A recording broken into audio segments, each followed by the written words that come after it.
Got a special guest tonight, so come on along. From the bayou to the workshop, everybody knows. Tonight we're talking Lightburn with Jason, better known as Oz. If you've ever had a project that just wouldn't run right, or spent half the evening trying to frame it up all night, if you've ever chased a setting or wondered what to do, tonight's your chance to hear it from the guy who built it for you. We're live with us. Everybody gather round. The Louisiana hobby guy is coming to your town. We're talking Lightburn, tips and tricks and what is new. We'll answer all your questions, 'cause this show is made for you. It's tonight with us. The lasers are alive. Pull up a chair and join us. We're going live tonight. Maybe you run a diode, maybe fiber's your game, maybe you've got a UV laser, but the questions are the same. How can I work faster? What's the best way to start? How do I get better results and take my projects up apart? Well, I've just seen it all before, from beginner to pro.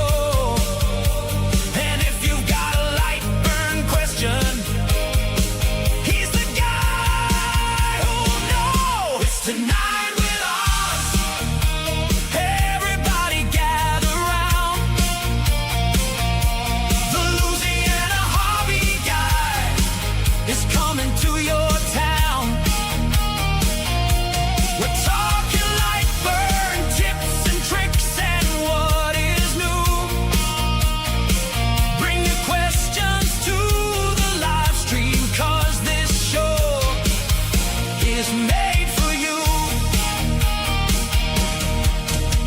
No scripts and no sales pitch, just real laser talk. The kind of information that helps your projects talk. Cameras, settings, workflows, features old and new, and maybe a few surprises before the evening's through.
Well, I think we're both a little bit older than the images in that video.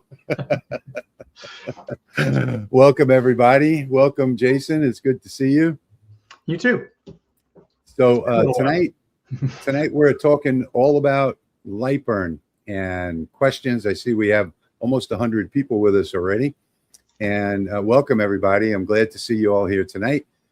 A lot of you are always asking me questions about Lightburn, and I give you my answers, which may not always be the correct answers. But tonight we've got Jason with us from Lightburn, and he will give you the correct answers. Mine sometimes take a different route than his do, but I think we both get to the same end. So just want to say welcome to everybody, and thank you, Jason, for being here. I know you have a busy schedule. You just got back from vacation, and let's get started. Are you ready? I think so. We'll find out. Okay. All right. So everybody started asking questions in the beginning. We already have tons of comments. Let's open up the floor. We're talking about Lightburn, but you can talk about anything related to Lightburn. Lots of people want to have questions on Milmage. So that's another topic that we can talk about tonight. So let's go. You guys start with your questions now, and we'll put them up on screen, and we'll get the expert to answer them for you. And you got to remember that they're about 20 seconds behind us, so it takes a little while to get going. I know we have some camera questions already in the very beginning. I'm not going to scroll all the way back, so everybody's just saying hi right now. There was one that I saw early in the list. Somebody asked if SVG was a better format in Lightburn than PDF. Quick answer, probably yes. I would say yes. Yeah, the more complicated answer is if your PDF is just shapes, like vector shapes, it probably doesn't matter. But if it's more complicated than that, if it's got text in it, if it's got images in it, SVG or even Illustrator, like AI format directly, works really well. That one I know. Any idea? Let me. I don't want to interrupt you, but let me just read it first because we have a lot of people that are just listening and not watching. Okay. Andy is writing. Any idea why Lightburn 2.1 took several minutes to load the first time I opened it on my Mac OS 26? So the reason is that Lightburn for Mac right now is still compiled as an Intel based application. So Apple, a couple of years ago, probably several years ago at this point, started producing hardware using their own chips. And so before that, they were Intel chips. Before that, they were PowerPC based. But their new Apple Silicon, which is the M1, the M2, the M3, and I think they're up to the M4 now, that's Apple Silicon. And they've used a software translator to allow older applications to run on Mac OS up to this point.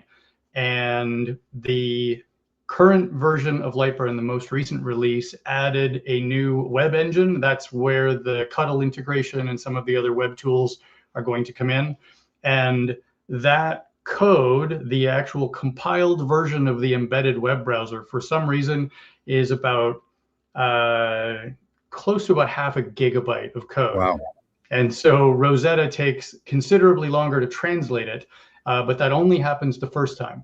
So right, that's what I was going to say. Yeah. Translates it once, caches it, and that's it. Right. Okay.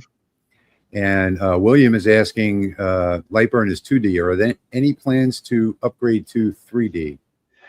Given that most lasers don't cut in 3D, probably not. Right.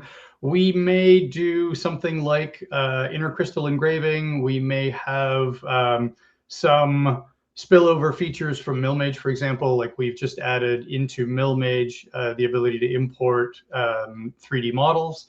and generate depth maps from them directly in Milmage. And that's a feature that could come to Lightburn for producing depth maps for galvo engraving, for example, or for doing intercrystal engraving. Yeah, I've had a few people ask me about that. You know, what about the intercrystal engravings? Yeah, it's on the roadmap. It's been increasingly challenging to keep up with the number of new hardware devices and Right. variations that they support. Right. It seems like every manufacturer and a lot of new manufacturers are jumping on the hobbyist bandwagon and producing new hardware, and keeping up with those units is a challenge. Right.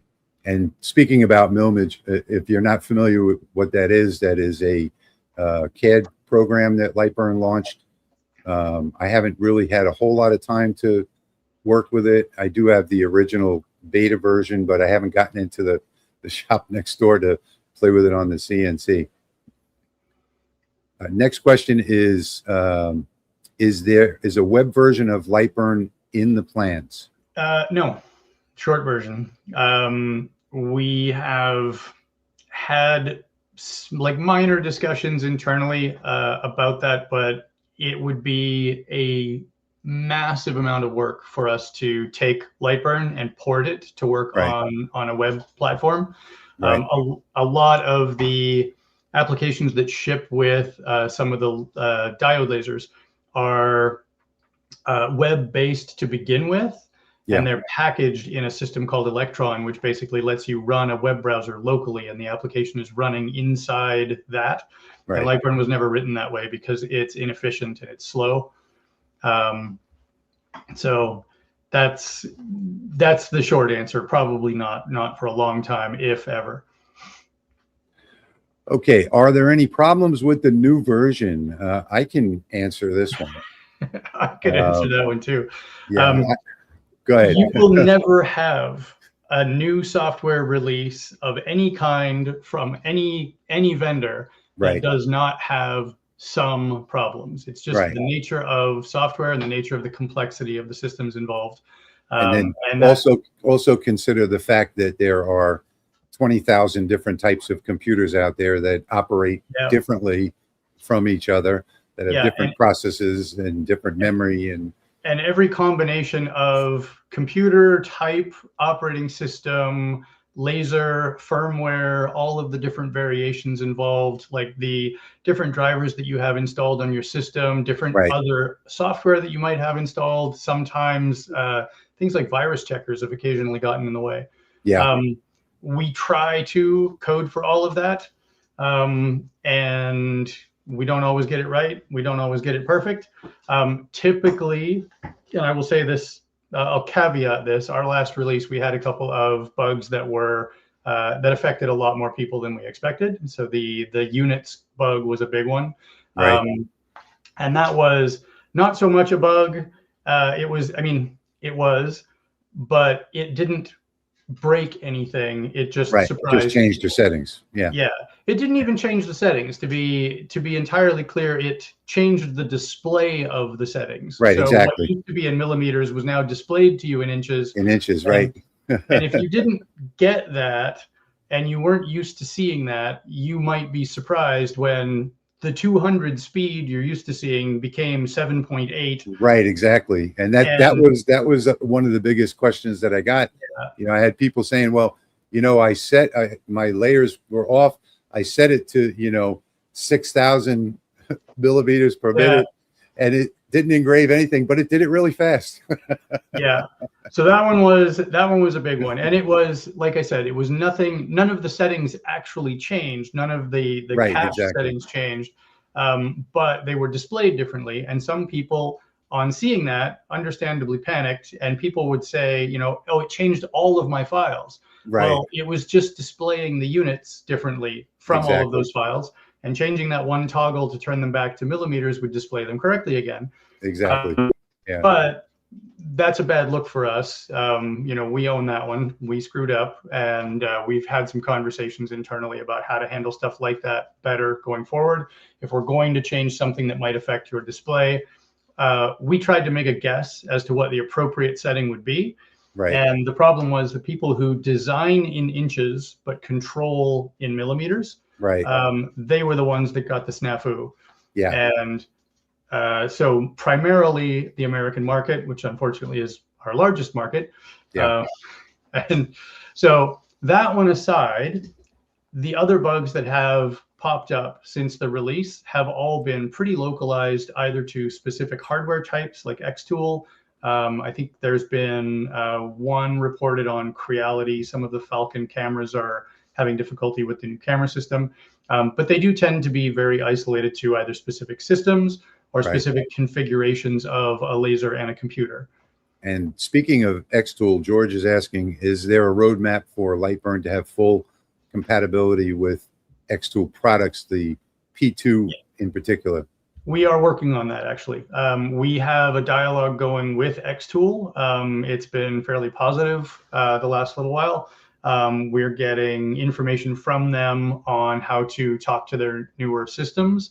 Right. And so we have the Xtool, I want to say the F1 and the P2 are the first two units that we're planning on doing full support for. We currently do also have support for the Xtool D1, the D1 Pro, and the S1. And I've noticed those in the devices there, you're listing Xtool now as well. Yeah, those are all Xtool as well. Kevin is asking, how can we add a camera and use it to distribute an image to multiple small parts? If what you mean is automatic layout to something that you have on the bed of your laser, we don't have that feature yet. That is something that's on the roadmap. But the first part of getting there was replacing the camera system that we had with the new system that we now have, so that we get better alignment, better calibration, and an updated, there's a library that we use for handling some of the computer vision tasks, and the version of the library we were using was quite old. So we've upgraded to a much newer one, and that's the first step in getting things like this. I haven't gotten into the cameras yet, but one of the features that I asked for a long time ago was IP camera support is now available. Yeah. So that one's also complicated because a lot of IP-based cameras are meant for doing video and video only. And what we are looking for is image capture. And the camera specs don't often mention that. And so it's sometimes troublesome for people to find cameras that actually do still frame shots, because we're looking for high resolution, low motion. Yeah. And what a lot of the people who want IP cameras for security monitoring, they want motion. They don't care so much about the resolution. Yes. They want high compression. I can't stick around for too long. Will this be recorded? Yes. So this will always be on my channel permanently. You'll be able to come at any time and rewatch it if you like. All right. Polygon, 9-inch bottom, 6-inch top, centered on each other 5 inches tall sides. Angled, of course. 4 of these make a cubish, so edges meet and have slots and tabs. I think that question is going to have to be re-asked in English. Yes. Yeah, we can't ask questions in math tonight, guys. Okay, let's see. There's a follow-up question to that. I line up the bottom corner and adjust angle. Always goes wrong direction and off screen to. Oh, okay. So I think you may need to use the 2-point alignment to do what that was implied before. I think he said he was trying to use that with the Control 2 thing, but yeah. So with the 2-point alignment, you also at the top of your screen you have the 9 anchor points. So if you don't have the correct anchor point chosen, it's not going to work for you. I don't know if that's true. The 2-point rotate tool should use the first point you click as the rotational point always. Right. And the second point you click is the drag. Right. But you can click a different point to use the rotation point. Yes. So yeah, that's what I was saying. Let's see. Oh, this is a good one. Okay. Ron is saying reason for increasing yearly renewal. That I'll let you take this one, but I have my own opinion on this as well. The there's two answers. One is inflation. We haven't raised the price of renewals pretty much since the dawn of Lightburn, since we started. And the dollar is worth less. That's just kind of the hard reality.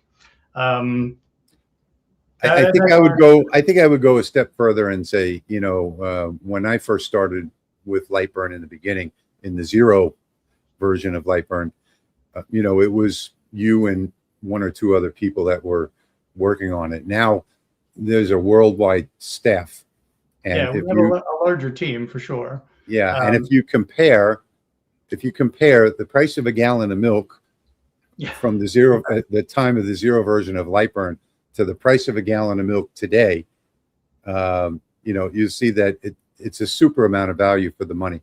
And if you are into like CNCs or you know, other hobbies, you'll know that a lot of the software that you buy for those can be $750, $1,000, or $2,000 a year plus a monthly fee.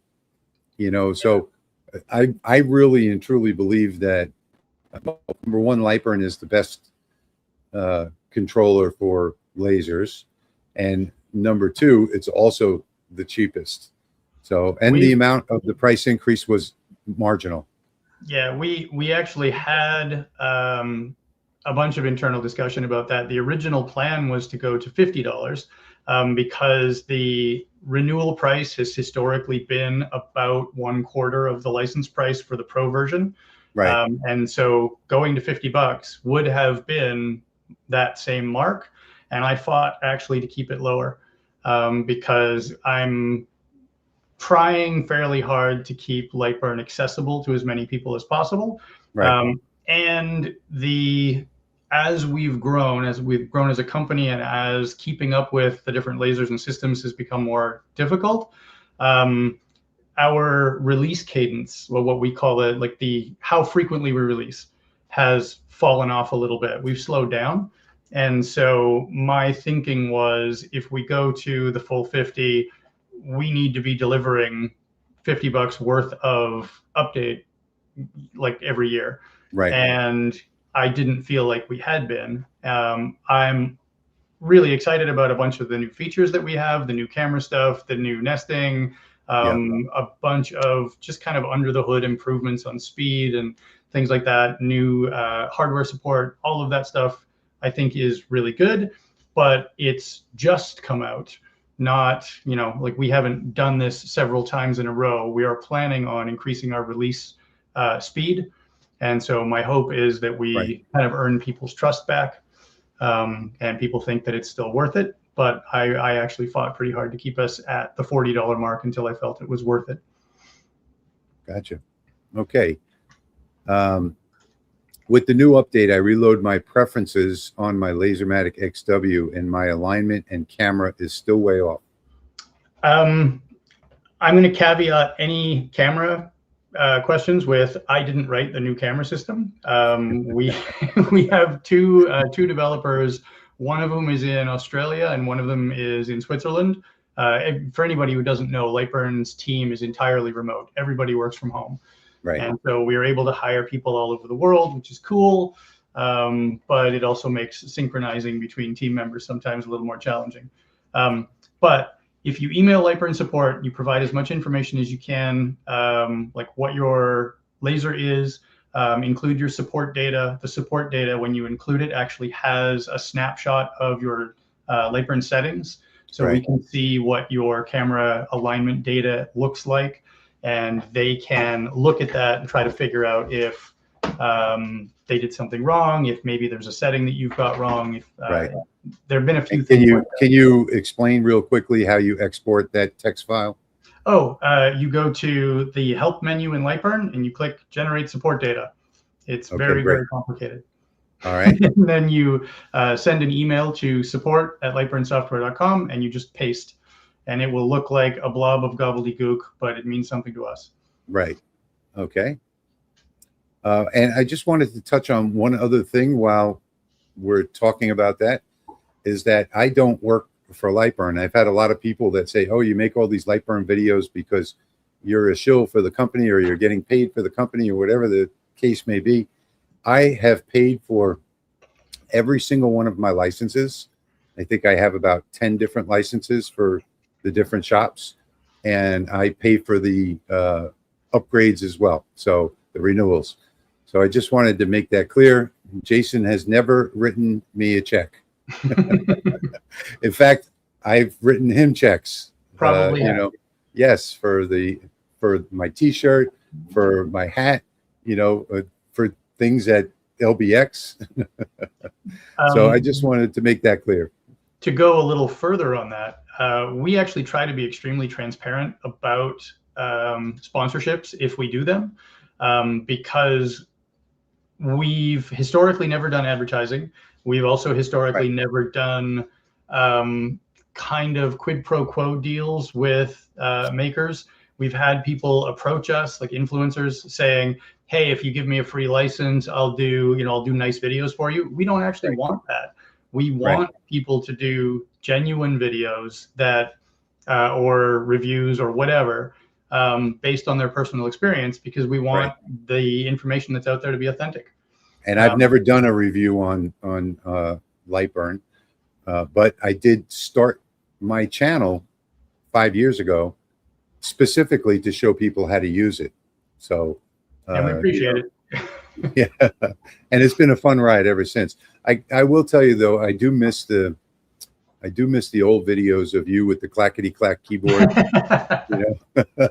It's funny. We hired Daniel, who is he has a channel called Modbot, or I think it's Modbot. That's his like YouTube alias. Yeah. And he did a bunch of 3D printing videos, and he's very good.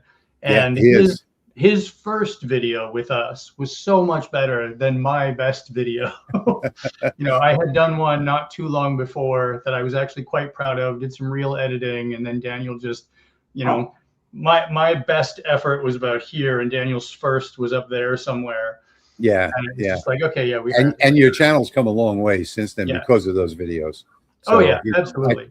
I constantly remind people to go to your channel, and in fact, I really have never done a really good video on print and cut, and I refer them to your video on print and cut because, well, it's a long video, but it's probably the best one on the internet if you need to learn about print and cut.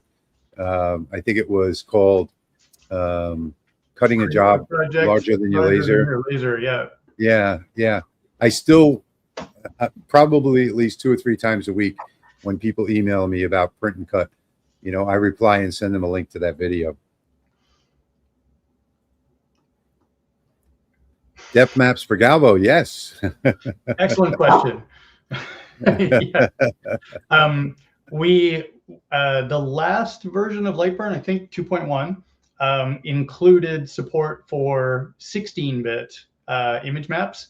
So in PNG or TIFF format, you can now load 16-bit grayscale image maps, which means you've got a dramatically better resolution for the depth. Yeah, but you don't want to, I mean, you still want to stay within, you know, typically you're going to run 256 passes, right? With the 16-bit. If you've got the time, you can do with the 16-bit, you can run 40,000 and spend a week doing one coin, but I wouldn't recommend that. Yeah. I would still recommend staying, you know, 500 to 800 passes. 500 to 1,000 is about all you need. We actually had a friend of mine did a comparison of a depth map with 512 and a depth map with 1,024 passes. Otherwise, he adjusted the power to keep it from going through the coin. Right. But the intent was to show you if you engrave to the same depth with that differing number of passes, what it would look like. And with the 512, the finish. Yeah, the 512, you could actually see the individual kind of ridge lines, almost like if you're looking at a topographical map. And with 1024, they weren't visible at all, and it was fresh off the Galvo. It was Right. really cool to see. Yeah, it sort of comes out looking. I've tested it, and it, you know, a coin that came out a little rough, that didn't have enough cleaning passes. You really don't even need cleaning passes if you're, you know, if you're running that many passes on it. But yeah, that was a great new addition.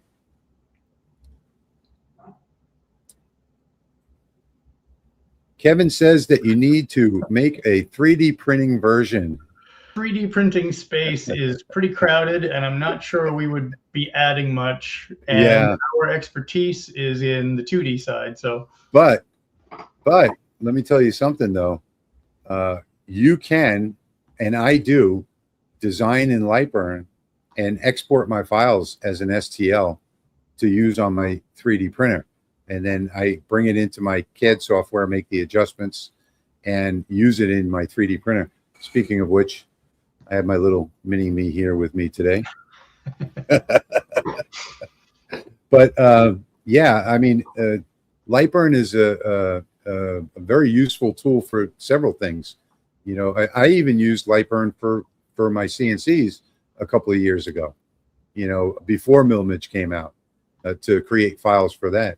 So even in the 3D printing world, you can export STLs and then go into your CAD program and change all your depths.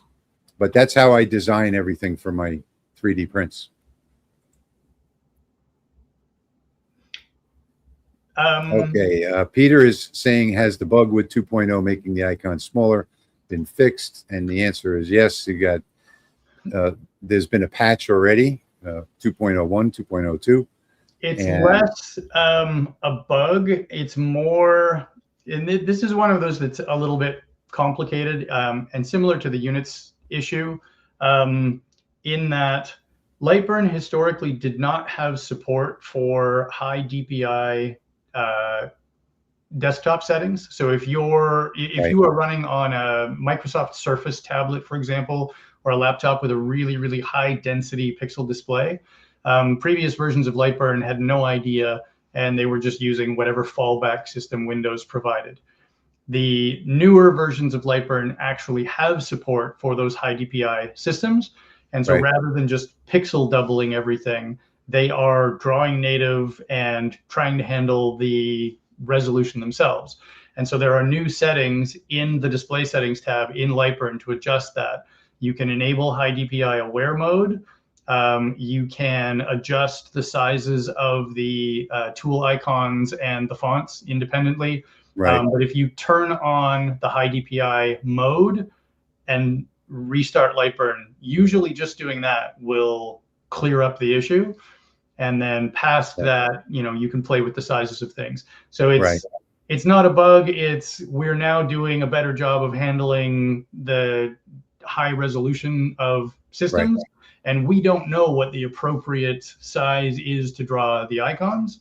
So we kind of have to let the user play with those things. We try to choose reasonable defaults. And again, we can't always get it right. So, and it's really a simple fix. I had someone that was pulling their hair out, and I did a remote session with them, and they were shocked when they saw the sliders. I just made the text bigger and the icons bigger. Yeah, it really is like 3 or 4 clicks. It's not terrible. Yeah. So Chris is asking or saying he spent 26 years of his career in AutoCAD. Naturally, Lightburn misses the thing I could see that would add to the design side. How are you balancing the newbie user side versus someone like me? Yeah, carefully. That's that is one of the things that is most difficult, I would say, about the position that we're in the industry. We've had, like, Lightburn has existed now for 8 years, and we've had some users like yourself who've come up with Lightburn, or who've used other design software in the past and who are quite familiar with it. A lot of users who had lasers in the early days of Lightburn were fairly tech savvy, and, you know, used to being kind of makers or tinkerers and fixing things and figuring things out themselves.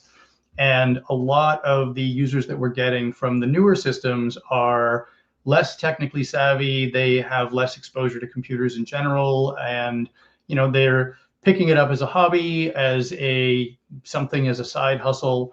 And so balancing both of those types of users is fairly challenging. And we have a really wide range of computer systems. So some users have gigantic, 32-inch 4K displays, and other users are running on netbooks with 1366 by 768 screen resolution. And making the software work well on both of those is extremely challenging. And that's one of the sources of frustration that we have, is we get people asking for more stuff, more controls, more access to buttons and features that they use regularly. Right. And we also have new users who find all of that overwhelming, and they find it cluttering, and it's chewing up valuable screen space for them. So we're working on ways to accommodate both. We want to have editable toolbar buttons, a more editable display, saved display layouts, and we've got a few other ideas that we're working on to try to help both sides of that. Right. And a little tip for those people that don't know it, if you just tap your F12 button, that'll give you a nice big screen to work with. And then when you want all of your tabs back, tap it again. Yep, I added that one, and I actually want to make it so that you can have one of my favorites now, so that you could do custom layouts. So I want my art library. You hit one of the F keys, and then I want my console and my laser window, and you hit a different key, something like that. Right. Yeah, that's a great idea. I absolutely love that feature. I also like the Control 0. Yeah. Yeah. Okay, so let's see.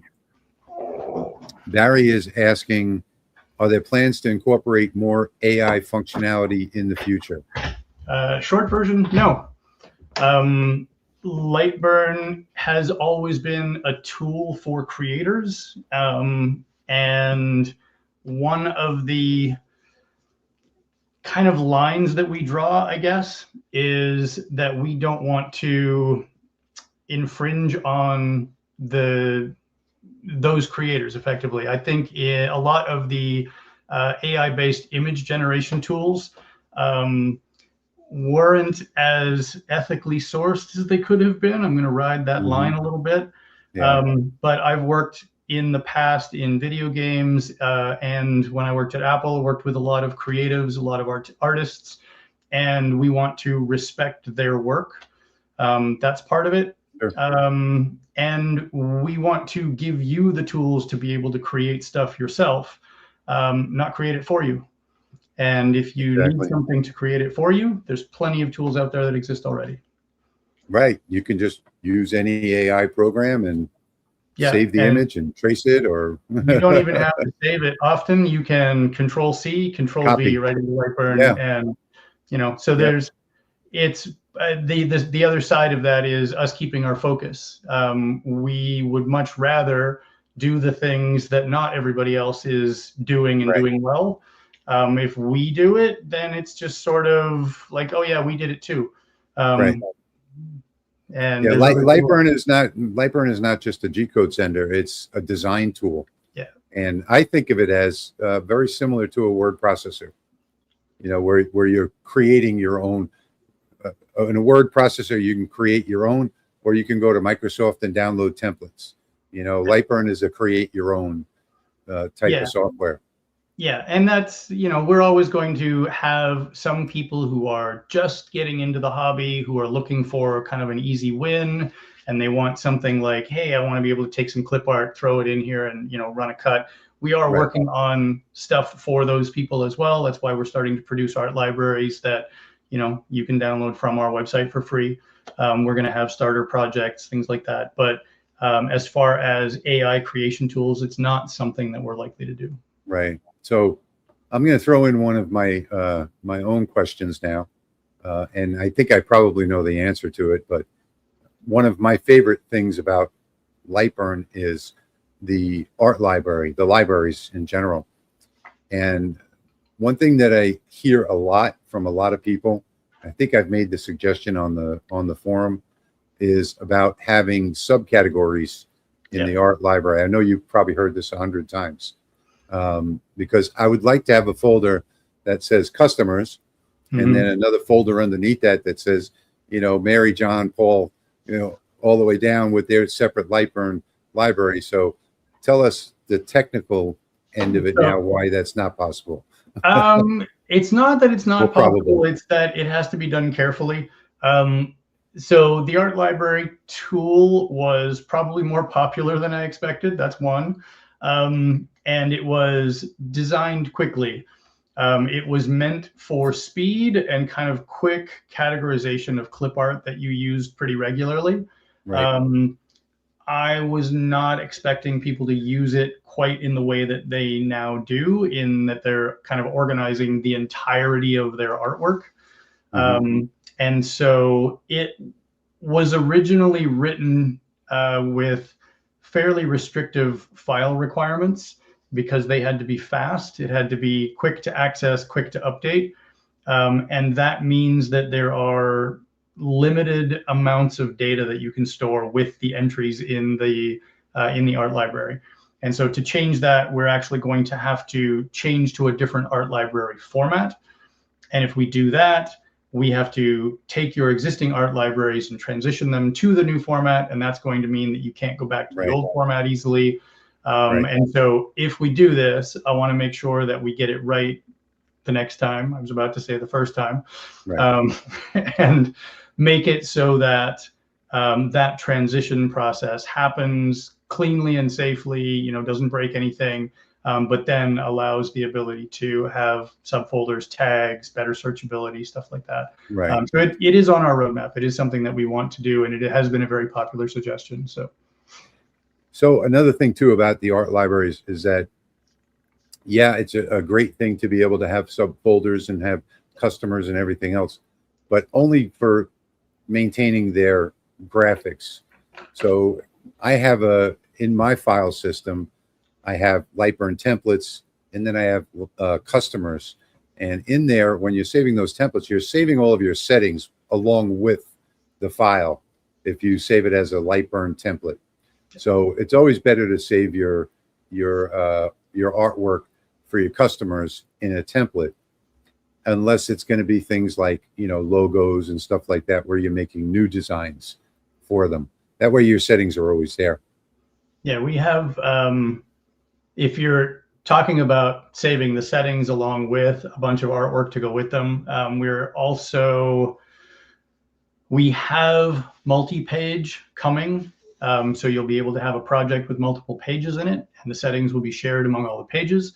So for people who historically have used kind of the off the grid area of Lightburn to store artwork, that's me. this will be a more efficient way of working. So that should help as well. And then you, like I said, the settings are shared, so you'll just have multiple pages of artwork that you'll be able to flip through. Right. All right, here's a long one. I'm developing a creator's platform for Lightburn, like what Xtool provides. Project, CRM, billing, but the lack of CLI support or open APIs limits greater how far we can take it without using tricks. Okay. I guess that's more of a statement than a question. Yeah, I would say contact us. We do have, there are some hooks in Lightburn. There's some scriptability. You can send Lightburn an event that will get it to load or import a file, project file. Our project file format in Lightburn is meant to be hackable. Like it's actually meant to be reasonably human readable. And if you can't, you can email us and we will, you know, fill in the missing pieces. And a number of people have already done that. I've been happy to see that happen. There are a couple of Lightburn buddy programs out there already. Yeah. And then in the future, we are working on exactly what you're talking about, APIs that will allow you to talk to Lightburn and have it do stuff. I can't get into too many specifics yet, but the intention is to allow for exactly some of what you're talking about. Right. I think the best thing to do would be send an email to support@lightburnsoftware.com, and that way it gets on the radar. Yeah, just get a dialogue going even with us, and whether it's through support or on the forum. Right. But that would be the place to start. So let's take a moment just to talk about the forum for a minute, because a lot of people don't realize that it even exists, and I send a lot of people there. So along with lightburnsoftware.com, there's forum.lightburnsoftware.com, and it's been around forever, and you can get any of your questions asked over there. The only thing that I would ask of people is not to go on there with an attitude. So there are so many people that come on there and they're so frustrated with something that they're trying to do that's just something they don't know how to do, that Lightburn can do, and they're looking for help, but they're shouting their problem to the world. So, if you go on the forum, and if act like you're in front of Jason and you need to ask him a question, act like you're in front of a person. Don't start shouting. Just ask your question. Make sure you put in everything that they need to know, what type of a laser that you're using, what type of project you're doing, if you get any error messages, what the error messages might be, as much detail as you possibly can. And you're going to get a really nice answer from one of the devs, and they're going to keep after it. They're going to answer you, and then you answer them back, and they're going to keep after that until the problem is solved. So it is a really great resource for anyone that has issues or problems.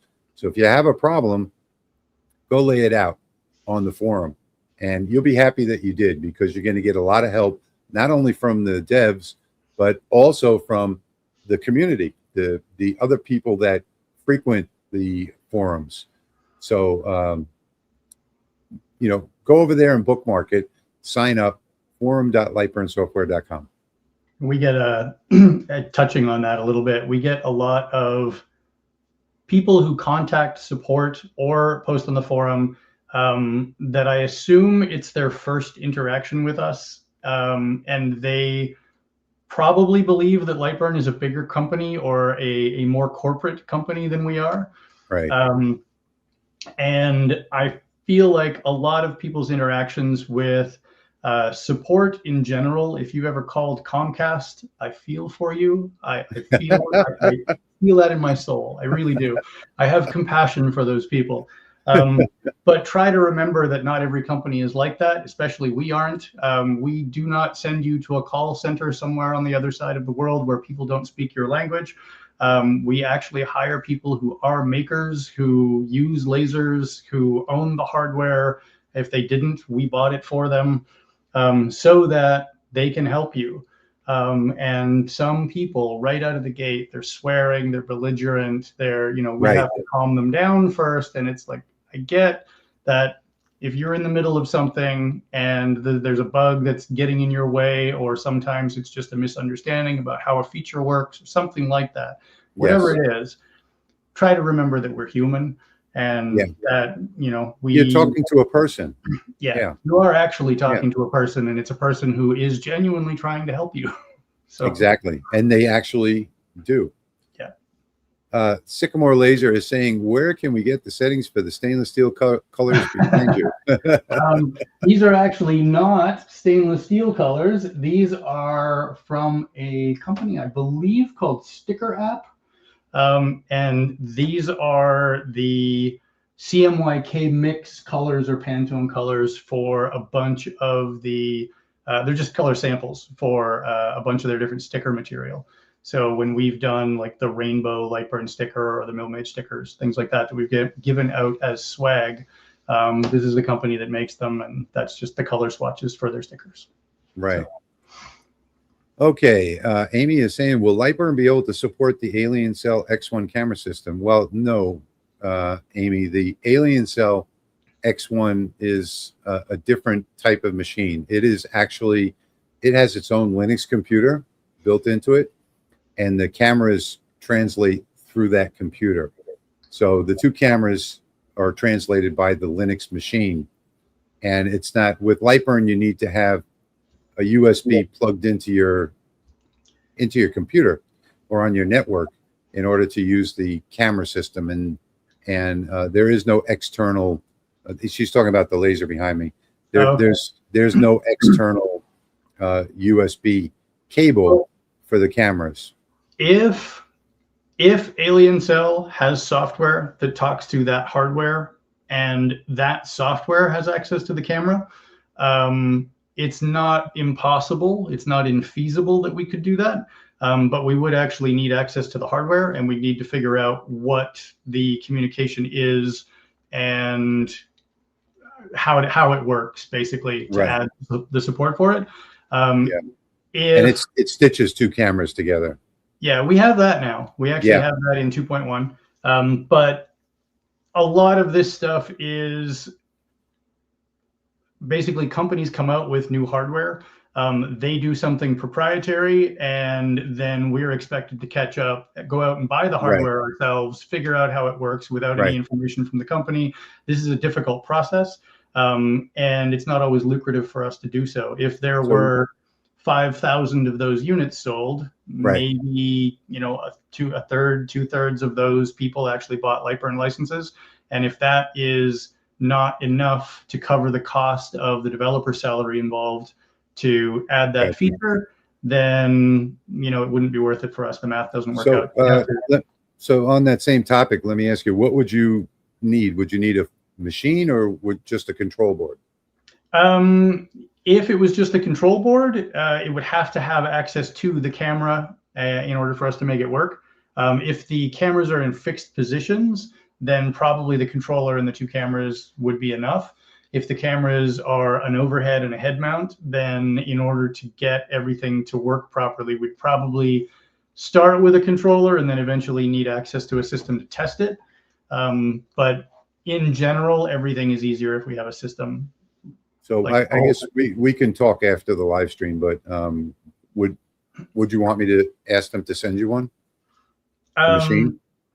Not me, probably the guy in Australia. Yeah, I mean Lightburn. He's closer to China, but yeah, we could have that conversation.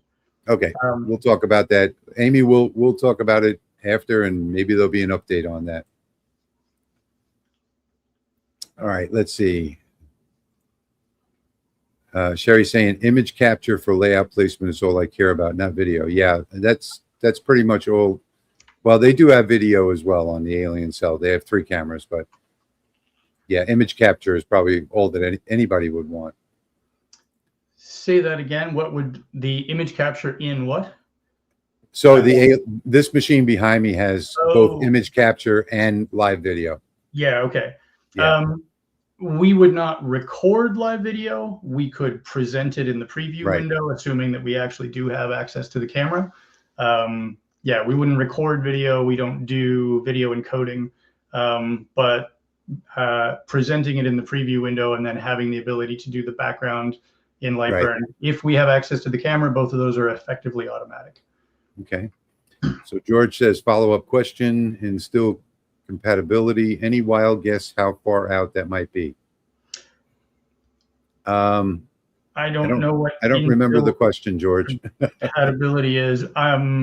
It's possible he's referring to the Mac install thing again.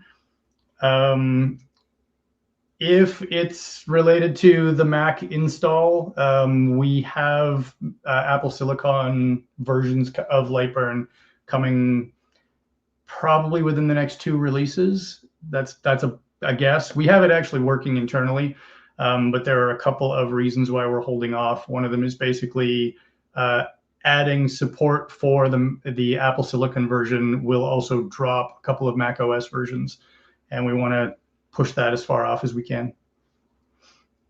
Thank you, Kate.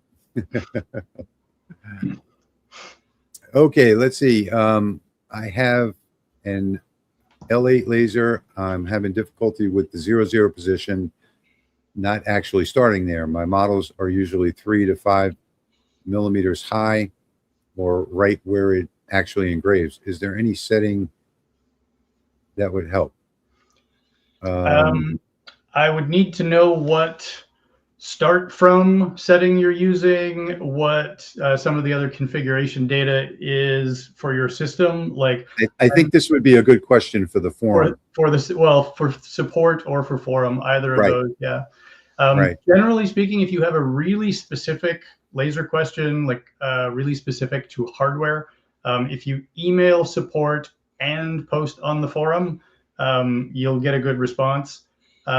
Support is pretty on top of things, but sometimes the forum can be useful because there may be systems that we don't have that other people do. And so it's kind of good to lean on both. Okay, here's an important question. What is the puppy's name? She is Luna. Luna. This is Luna. She doesn't understand cameras, so I will never be able to get her to look directly at it. But yeah, this is my little girl. All right, so I wish cropping was made simpler, more like Photoshop or Paint Shop Pro. Yeah, I wish it was simpler too, but it's really not that complicated.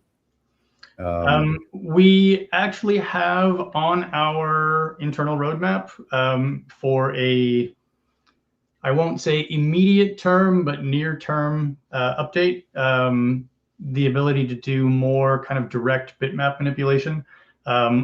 We've had a bunch of people request things like easier cropping, background removal, the ability to do some very light editing. We don't have any paint-like features in Lightburn, and we will probably never have anything remotely close to Photoshop or Paint. But a magic wand to remove background with some tolerance, maybe an eraser brush and a restore brush, something like that, and a kind of quick crop. Those are things that are actually on the roadmap. We want to try and make that stuff a little bit easier. Cool. But having said that, draw with a tool layer, your shape, select the tool layer and your image, right click and hit crop. It is really that easy. Yeah, I've noticed that's something new on the right click menu that wasn't there before. Yeah, so, that saves you. It only saves you a step. It doesn't apply mask and a flatten, but it was easy. But it's still right there. Right click crop. Yeah. Second point. Okay, back to the 2 point. Second point never lets me choose upward. Always goes horizontal. This is referring to the control 2. So the 2 point positioning. I disagree. Yeah, because you just click on the point. Yeah, it really is pretty straightforward. You click on the point. Let me see if I have Lightburn, and I will draw something. So can I share my screen? Yes, you can. I'm going to do this quickly. Yeah, down on the bottom, you should see a little I've arrow. got it. Yep. So don't share these tips again. I will put this window and hopefully everybody can see this. Just 1 second. Now they can. All right. So let me put you in full screen. Sure. Okay. So I drew this. If you press Control 2 or you use the, where the heck is it? Tools, it should be 2 point rotate, and I'm going to have a hard time finding it because I don't remember which menu I put it in. Edit. Gosh. So Control 2 is 2 point rotate. You get this cursor. You click on the first point. Then you click on the next point. It has to be a point on the object if you want it to snap. But if you don't care if it snaps, it doesn't actually have to be on the object. It can be somewhere else. So when you say you can't get it to rotate the way you want it to, as long as your first point is somewhere and your second point is somewhere, it will rotate any way you like. Mm-hmm. So you will have to do a better job of explaining the issue for me to fix it. Right. Okay. Let's see.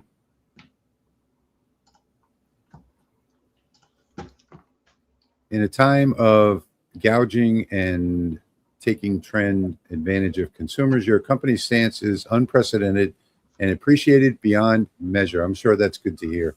That is. We get the the alternate version of that statement more Right. often than I'd like. Every day. Yeah. Yeah. Yeah. And Steve is with us tonight from Ventari. As someone who deals with a lot of software contracts in my day job, Lightburn is a steal of a deal. I agree with that. Yeah, we try. We do. I started in the hobby a while ago. I had a CNC machine years ago, and CNC software was insanely expensive. Yes, and still is.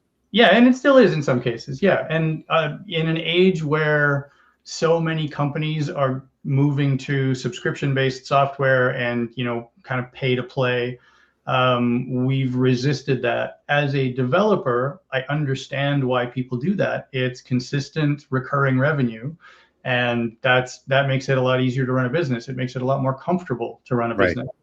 But by not going to that model, we sort of make sure that we have a bit of a fire under our butts to keep producing improvements and fixing bugs and doing the things that got us here. And I am also a consumer. So when I'm running the business, I try to think about the things that I appreciate as a consumer, and not think about, what's going to make the most business sense all the time. I try to balance those two. Right. I think a lot of people don't realize that you're a pretty good guy. I try. I'm still trying to learn how to crop an image. Okay, so I do have a couple of videos on it, but Jason, you want to give a demonstration how to crop an image? Here. Let me. I got to find an image that's safe to put on the internet and unencumbered. Well, I just mean something that I own the rights to, that I'm not going to get you in trouble for. Oh no, you don't have to worry about that because we're not selling it or anything else. Yeah, it's funny. Like, as you get use a bigger, Lightburn logo as a company, you have to start thinking about things like this. Yeah. So this is a picture of my roommate's cat. So to crop an image, the simplest way to do it is pick one of the tool layers down here at the bottom, T1 or T2. Draw your shape, whatever it happens to be. If I wanted to crop this in the shape of a polygon, I could do that. If you want it to be easier to line this up, a handy little trick is to toggle the output on the image layer so it kind of fades it. And that will make it easier for you to see your shape and line it up. And basically select the image, select the shape using the shift key. So you can shift select, you need both of those selected. So select one, shift select the other, right click, and then apply mask will let you do it live. So I can move the mask around after I've cropped it. Right. So hang on one second because people can't see your right click menu. Oh, that's right. I'm sorry. Yeah. So when you have them both selected, you right click and you choose apply mask to image. Yeah. And that does not destroy the image yet, so you can still move it around. Go ahead. Yeah. And then so it's like 3 from the bottom in the right click menu is crop image. I think it's 3 from the bottom. Let me double check. Yes, it is. So when you right click, you'll get a pop-up. The 4th from the bottom is apply mask, and the 3rd from the bottom is crop. And if you click crop, you get a cropped image. Right. And for those of you that are used to, applying mask to image and then flattening the image mask, that still works as well. Yeah. Yeah. So if I right click and I go apply mask to image, the nice thing about this one is that it allows you to edit the mask. Right. So if I did that again, and then node edited my image or my mask, for example, I can modify the shape on the fly by node editing, and you can see that it's updating the mask in real time, which is pretty cool. And you're not stuck with just using shapes either. One of my favorite things to do is a grayscale burn using text. Yeah. So you can also use text over this and crop it to the image as well. a very unique look on a engraved piece. So yeah, if I put testing over this, and again, you can do apply mask or crop. I'm just going to apply the mask, but you can see Get the cat's eyes right there in the letters. So and this is still live, so you can slide it around and line it up the way that you want. And if you get the perfect alignment there where you can see everything just so, then you can flatten it to kind of commit it. Exactly. Okay. Now I think we got that question answered. Kevin is saying, Jason, thank you for not only the great product, but your obvious desire to provide the best customer service. I have to agree with that. Thank you. Sycamore Laser says, I can't get the nesting to work like I expect. Does it need to be in an SVG to work? No. So, no. Yeah. No. Are you using the new Quick Nest feature? So there are all types of settings in the Quick Nest as well. I just did a video on it. You might want to go back and refer to that so you can see the different settings. You have spacing, orientation, different things like that. I would suggest that you go watch that video. That was only maybe a couple weeks ago. There's a decent chance that the person asking is asking about the previous version of nesting, which was using SVG Nest, which is an external website.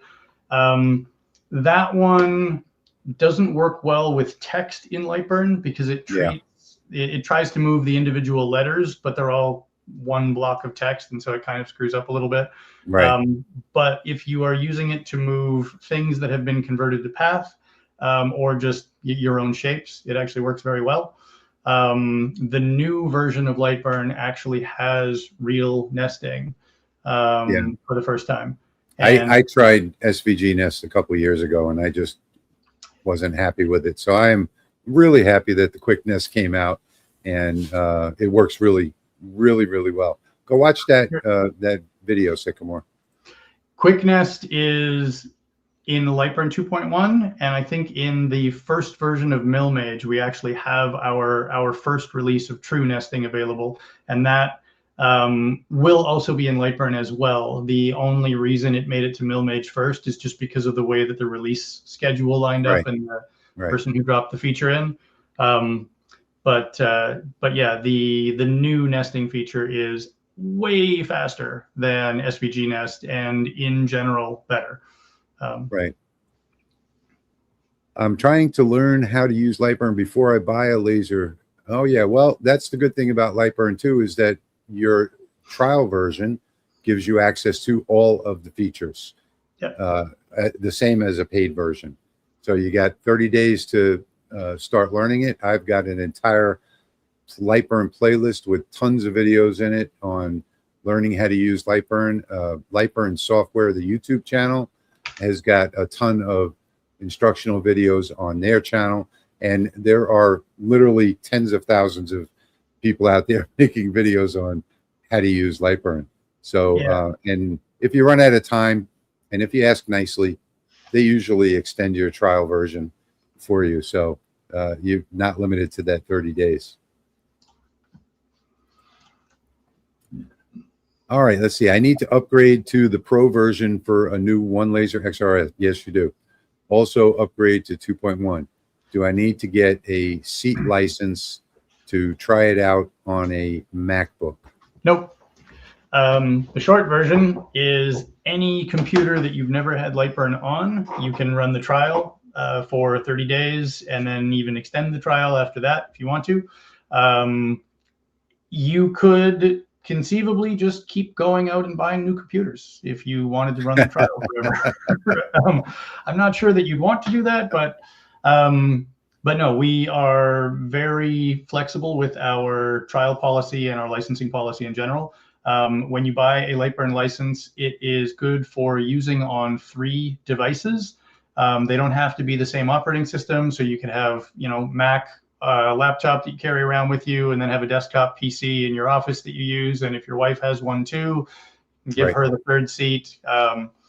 And, or you have one in the shop, one in your house, one on a laptop, that kind of thing. So we give Right. 3 for that reason. And then you can add seats if you want to, for a fee after that. But in general, 3 is more than enough for most. And it also doesn't matter what version. So I've got Correct. 3 Linux boxes that run an older license, 3 different licenses actually. And I use those licenses for Windows and Linux.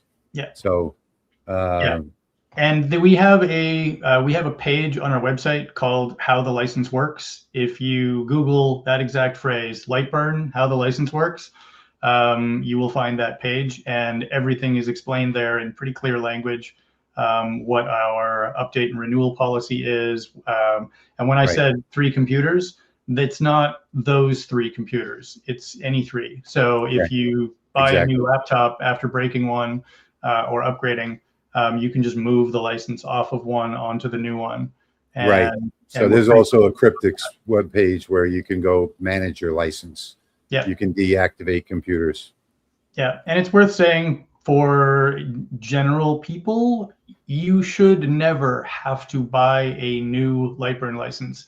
If for some reason, when you launch Lightburn, it pops up in what appears to be trial mode again, we didn't kick you out. You don't have to pay again. What happens sometimes is your operating system updates. Windows updates some components, or Mac OS updates.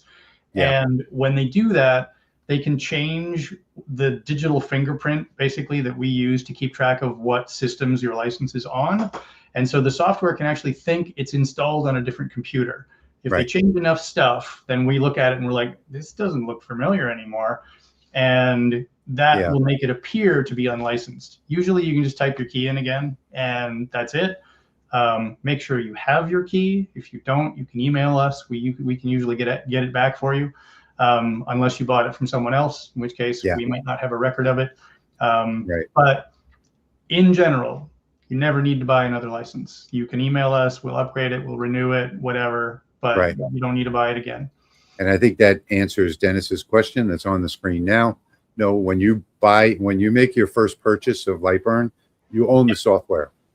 So you can use it for the next 20 years if you want to. I'm still running version 1.7.08 on 4 different computers because they're Linux machines. So I can't upgrade. There are some users who are still on a version of Lightburn that's so old it's on an older version of the license system itself that is being kept on life support, so those users don't have to pay the renewal fee. This is the kind of so I have one of my machines in the other shop is a Linux machine, and I have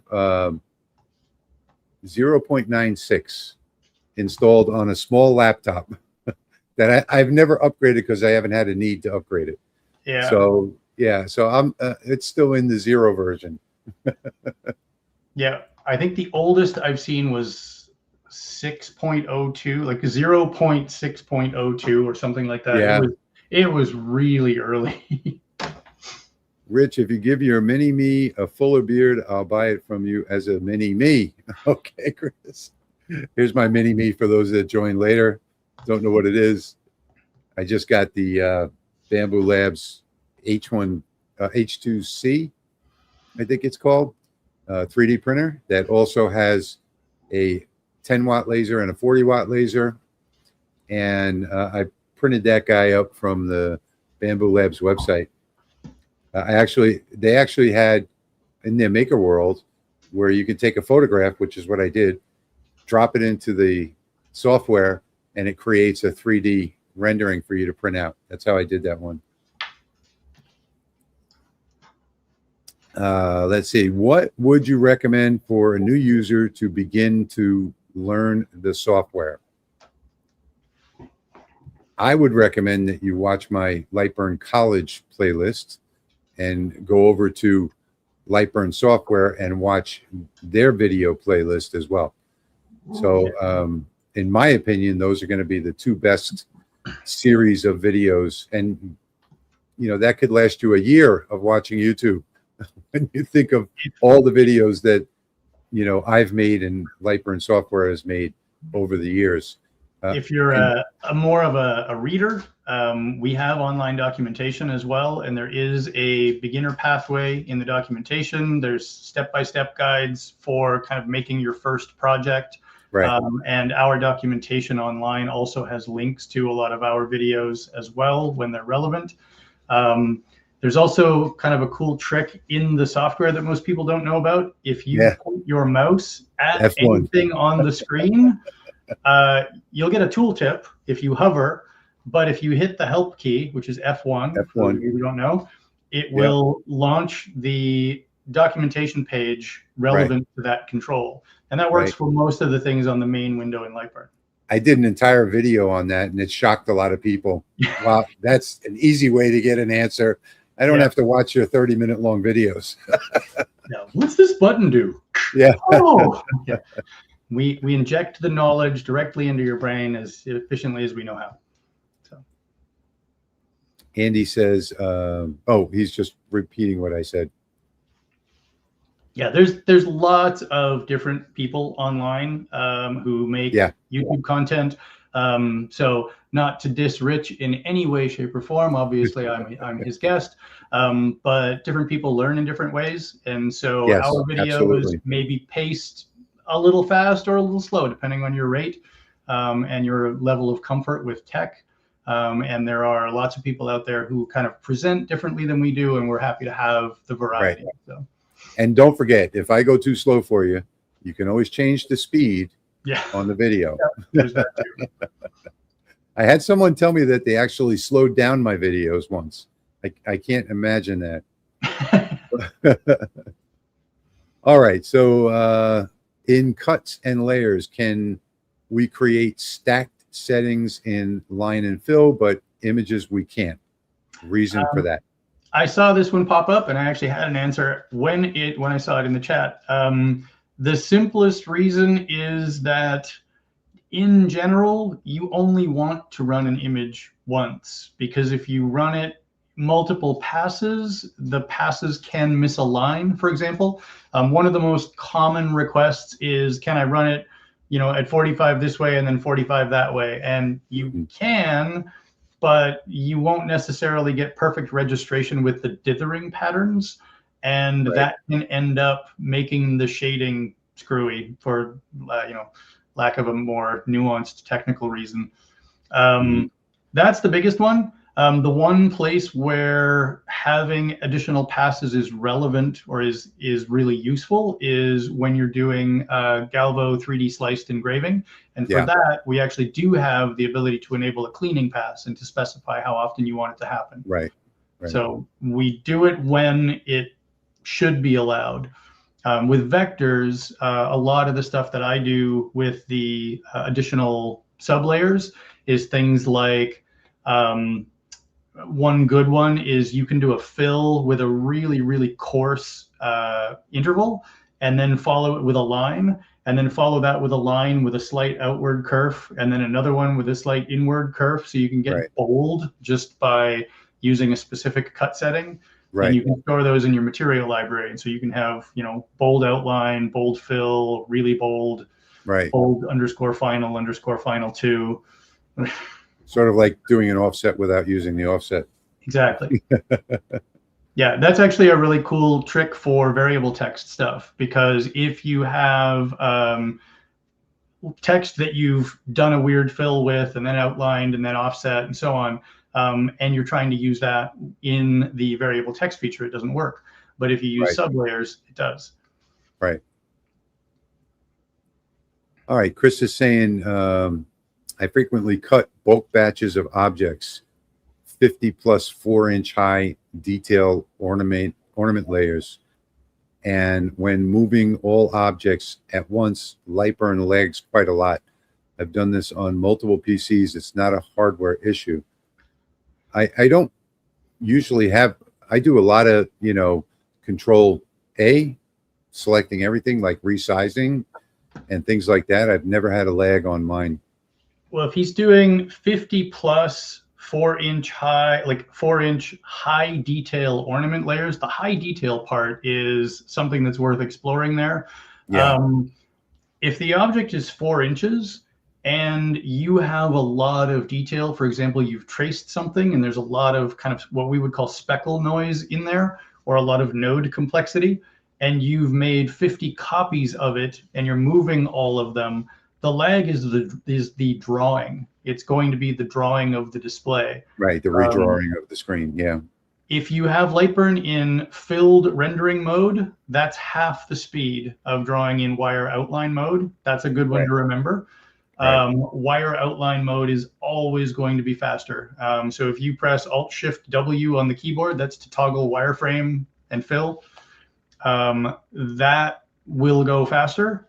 You can also turn on what we call coarse rendering instead of smooth rendering.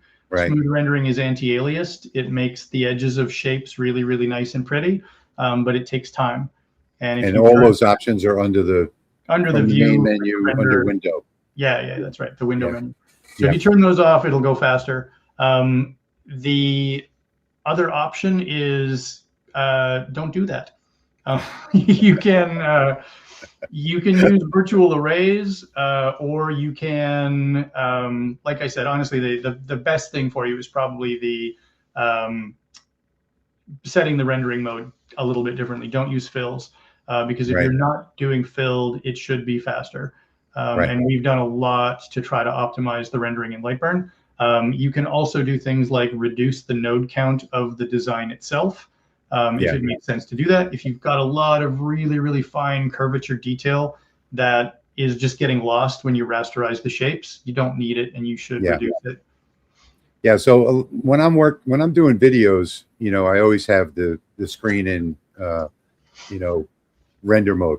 But when I'm designing on my own here, without the camera on, I have everything in fill course.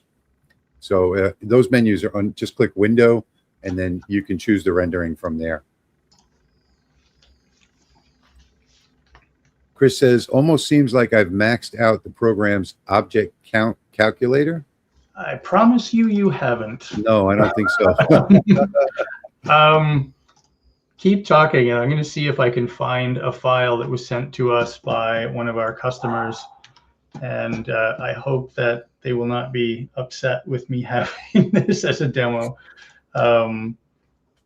Well, it's a learning tool, so we're talking about learning. They should be fine with it. I'm hoping, and it was you help them figure it out, right? So I did. We can help everybody look at it. I have to find this. Oh yeah, it's going to be on my data drive. So we have customers send us things that are surprising even for us, given that I've seen a lot of different user content. So this file, and I'm hoping that it doesn't hurt the performance here, but we'll try. Window, that one. Yeah, so his computer might lag a little bit. So this file is like a large scanned tablet of Bible verse. And if you zoom in and I look at one of these, I'm going to ungroup this, and I'm just going to look at this one letter. Now you can see on just this letter, there's a node there, there's a node there, one there, one there, one in the middle there, one there. All of these are superfluous. They do not need to be there. This is detail that is never visible. Right. And if I use the optimizer in Lightburn, let me see if I can shift. And we're not going to see this on the screen. Yeah, but you won't, but you'll see the result. So if I think the reason it wasn't coming up is because I don't have it. So if I go to optimize selected shapes in the edit menu, and I fit these shapes to lines, you can see the result there. They disappear. As I move, you won't see the slider moving, but you can see what's happening to the shapes. And if you turn it on just a tiny, tiny little bit, all of those completely unnecessary lines disappear. Right. And if I was to do that with this entire thing, it will go dramatically faster. This file has upwards of 2 million nodes in it. and I believe 250,000 objects. Sorry, 127,722 objects. You can see that count right there on the bottom of the screen. Yeah. And I can navigate this reasonably quickly. Like, for the level of complexity that this is, that's not too bad. Right. Especially when you think every single one of these characters is this detailed. Yeah. So you're probably not maxing it out. It may be that the artwork that you're using has detail that is unnecessary. And I would say your best bet is to try to reduce that first. Right. If you've just taken an object, for example, and traced it at a large size and then reduced the size, you've kept the detail of that original larger version. Exactly. Yeah. And then shrunk those details down, and many of them may not be visible anymore. There is, under the edit window, you can say select shape smaller than.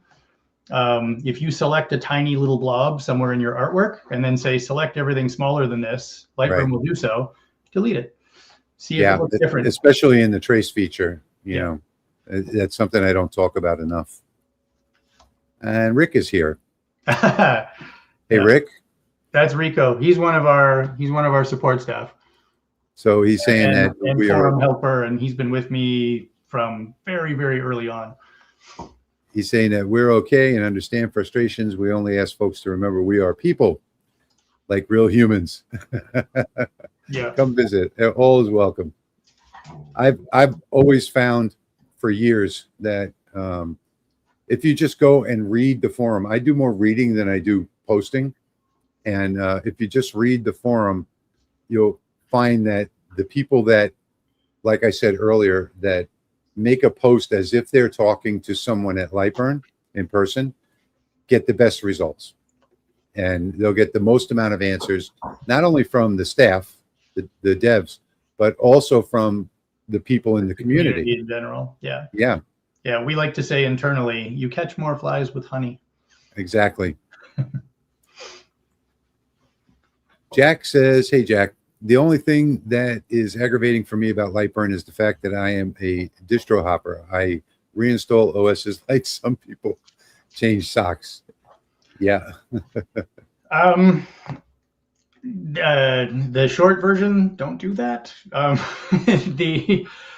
can understand that. We've had a couple of staff members internally who would frequently wipe their systems. If that's you and you do that, bookmark the Cryptics website. Well, there are limits that are sort of default limits to how many times you can install on a system before it kind of locks you out from doing that. And mostly that is to prevent abuse and key sharing. Right. If you have a reasonable use case and you tell us, hey, I do this all the time, once a month I wipe my system, and we see that usage pattern in your data, chances are we'll just grant you either an exemption or some obscenely large number of system swaps. Right.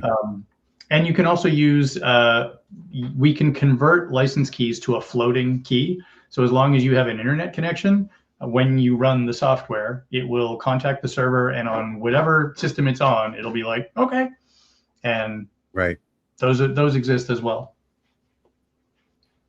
Jerry is asking, when might we be able to import STL files into Milmage? The answer is yesterday. Yesterday. And I mean that literally. Not in, obviously, the version of Milmage that you have, but for me, as one of the developers, that feature was enabled yesterday. So it will be quite soon. Let me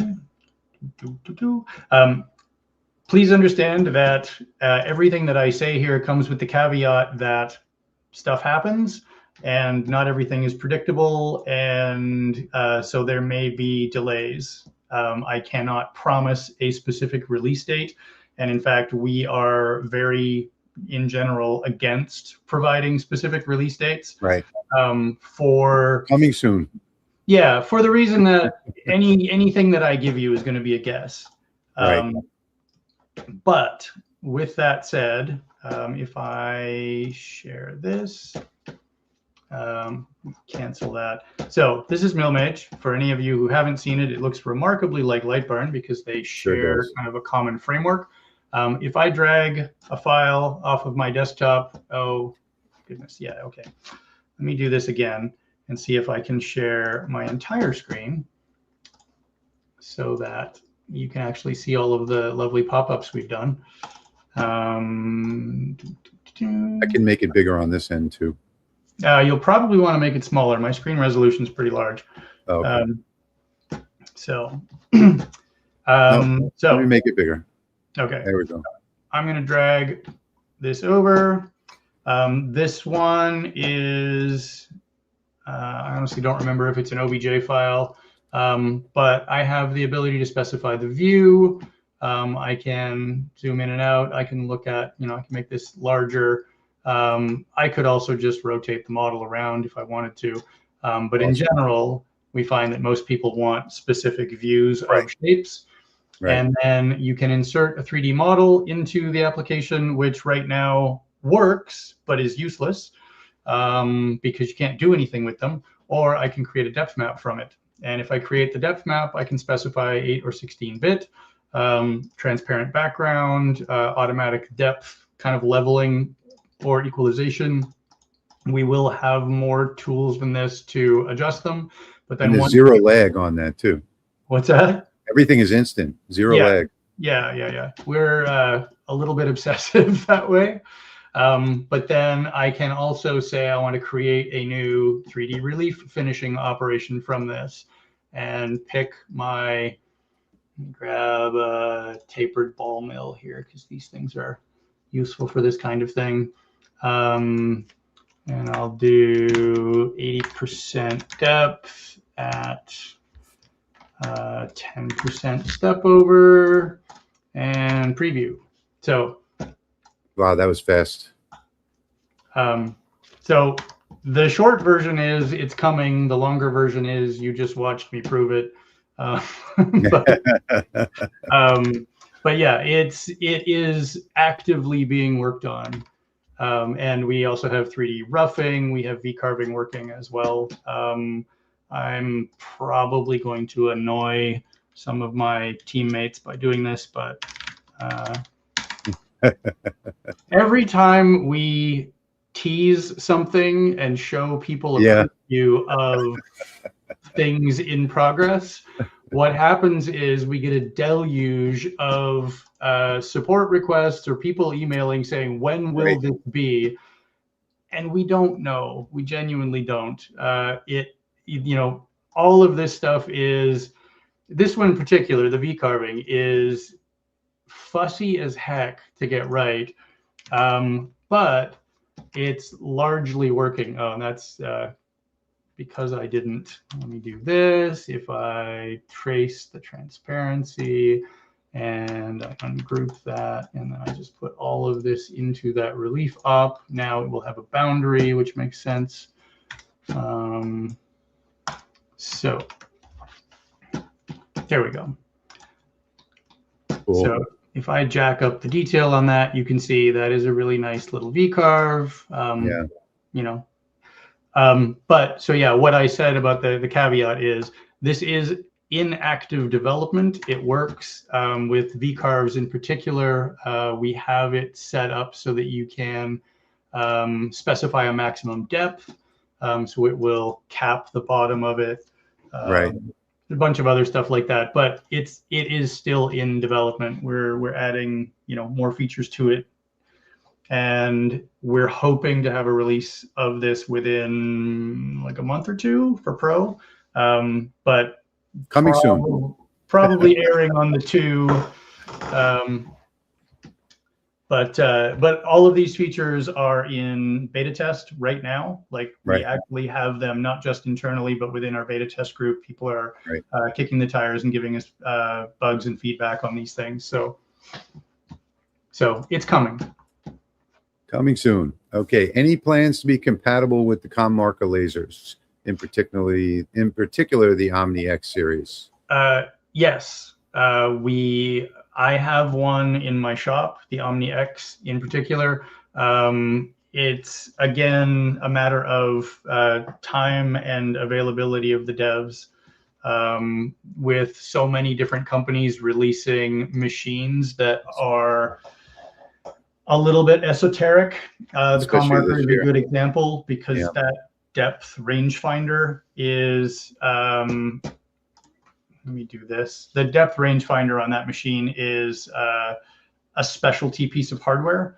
And it's something that, again, we're going to have to figure out what the commands are for it, figure out how to trigger it, and interact with it. And until we are able to do that, it's not going to work properly. And again, comes down to balancing, the number of them that are out there and installed in users' hands compared to the kinds of features that we could be working on for everybody, as opposed to a very narrow subset of our users. Right. So it's a balancing act for us. Jay Cloudfeather is here. Big fan of Lightburn, first Milmage customer, used with laser 3D and CNC, 3 spindles, 2 lasers, 1 micron accuracy. You've been responsive. Looking forward to more beta tests for you. Thank you. Thank you. Thanks for the comment. How close is Milmage Pro ready for release? What did I tell you? So, proving me right in real time. It's already happening. Yeah. Yeah. I'm assuming that comment was a little bit from before the demo. Yeah, but more than likely. But yeah, our answer is and always has been when it's ready. And Right. we, when we are comfortable releasing it, when we think that we've got it stable enough, bug-free enough, we've managed to, knock out everything that we can find, then it becomes a beta, or probably a little before that, it becomes a beta. But Right. when it's as solid as we think we can get it, it's a release candidate, and that lets a larger audience, the public, download it. And then once it's been in release candidate for a little while and we're pretty comfortable with, the data reports that we're getting back, then it goes into release. So I've heard a few people on the last release that we did ask things like, don't they ever test these things? Like, how hard could this be? And, oh my God, this was so buggy. And it's clear that they don't do any. It's like, you have no idea how hard we work to try to not have those kinds of problems. And sometimes how long the beta testing goes on. Yeah. I mean, sometimes it goes on forever. Yeah. The new camera system has been tested, like it's been under creation for probably 2 years, year and a half, 2 years.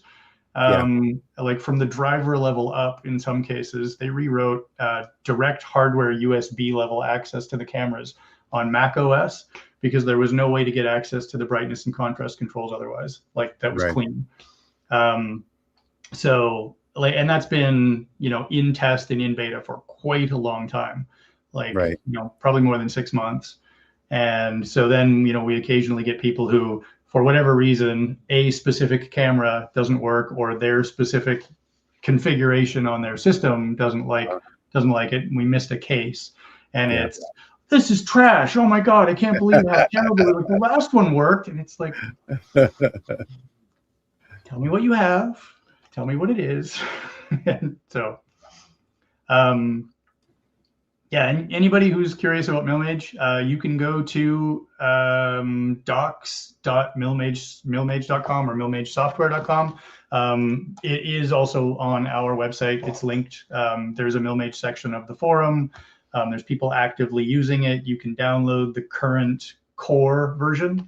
Milmage will have 2 versions. One is core, one is pro, and a little different than the way that we did the Lightburn model. Core of Milmage is kind of basic feature set. I'm trying to think of the best way to describe it. Basically, anything that you could cut in profile without having a live moving Z-axis, with 1 or 2 exceptions. Like fluting will do real Z movement, but V carving and 3D relief carving are pro only, and we are going to be adding a bunch of other stuff. What I'm thinking, tricoidal pocketing will be in pro. Tricoidal slotting is in core. We'll have thread milling. There will be a bunch of other kind of more complicated features coming before too long. Jack is saying he wishes that Lightburn would allow color photo imports. This way he could map the mock-ups for his customers. We've had that request before. One of the things that I did in Lightburn early was made it so that on import, it converted all of the artwork, all of the bitmaps to 8-bit, because to engrave them, we have to do that anyway. Right. And it doesn't really make sense to keep the full 32-bit color version of the image in memory, taking up space, consuming speed for you when, every time you engrave and we have to resample the image, we'd have to convert it to grayscale, resample it from that.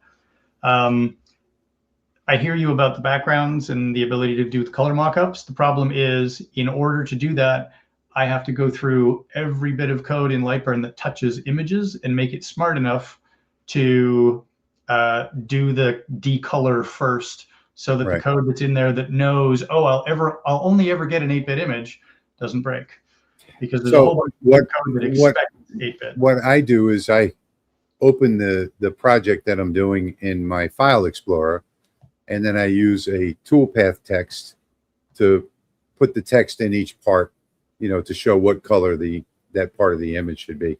Jack? Yeah, I think we will actually have that feature. It's just going to be a matter of going through and cleaning up all the code that expects 8-bit and making sure that it doesn't break. All right, John saying, hello, I only have bad questions. Like, why can't Lightburn make my 10-watt laser perform like a 40-watt laser? It can. You go 1/4 the speed and have really, really good air assist. Yeah, twice the power. Set your S value max to 10,000. Let's see. Have you ever considered a lifetime? Well, basically, you have a lifetime subscription when you purchase the software. But it's not the subscription, it's the updates that people are paying for annually. We have kind of, I don't know, we've batted the idea around a little bit of having a lifetime version, but ultimately, we don't know exactly where the market's going to go. We don't know exactly what we're going to do for pricing in the future. We try to keep everything as reasonable as possible. We've even kind of resisted up to this point having the ability for you to automatically renew, just because I don't want people to think we're trying to automatically get more money from you. Right, exactly. That's part of it. But yeah, some of it is that, some of it is just infrastructure. If we're going to, the automatic renewal ones in particular, we would need to retain payment information, and that's something that comes with a lot of additional scrutiny and rules. The lifetime subscription thing would be easier, but it's taking money up front, and so you're sort of betting that we're going to provide enough value for that to be useful in the future, which I appreciate, but I don't know if I want to put that on myself. Yeah. So Peter's asking, does Lightburn work on a Chromebook? No. No. Chrome OS it kind of is an OS. It's sort of a really stripped down version of Linux, and mostly it's just a web browser, like, the shell that they need to launch a web browser. Exactly. It's just a web browser, pretty much. Yeah. So we haven't, we've toyed with the idea, but please take what follows with a grain of salt. The people who buy Chromebooks and I would say like Raspberry Pis and things like that, if you were trying, we used to get a lot of requests to have a Raspberry Pi version of Lightburn. Right. If you are that budget constrained, that's the hardware you're buying, you're not going to have a great experience with the software anyway, because it's not great hardware. And if you need a cheap system to run it on, mini PCs can be found that are quite inexpensive, in the $100 range, that work very, very well. I've got a couple of them in my shop, and they're sufficient to run Lightburn on. And they don't carry the additional burden of supporting yet another operating system with a relatively narrow user base. And Linux W11, I'm assuming you mean a Linux version, and we dragged that out for so many years past where we should have killed it, in the hope that, like everyone says, oh, well, this will be the year of the Linux version. And it never happened, and the support never showed up. In order for us to support the Linux community has to support us first, and they didn't. Right, exactly. And why not just run a VirtualBox? Our licensing model, because it requires the WMI system, it's Windows something instrumentation. It doesn't play nice with a lot of virtual machines. Oh, I've never tried it, so I just a thought that popped in my head. How do you turn off camera view in Lightburn 2.1?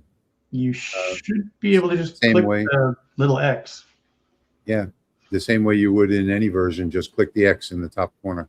Yeah. Or maybe overlay is what you're talking about? Yeah, if you were trying to get the overlay to disappear, there's a little eye.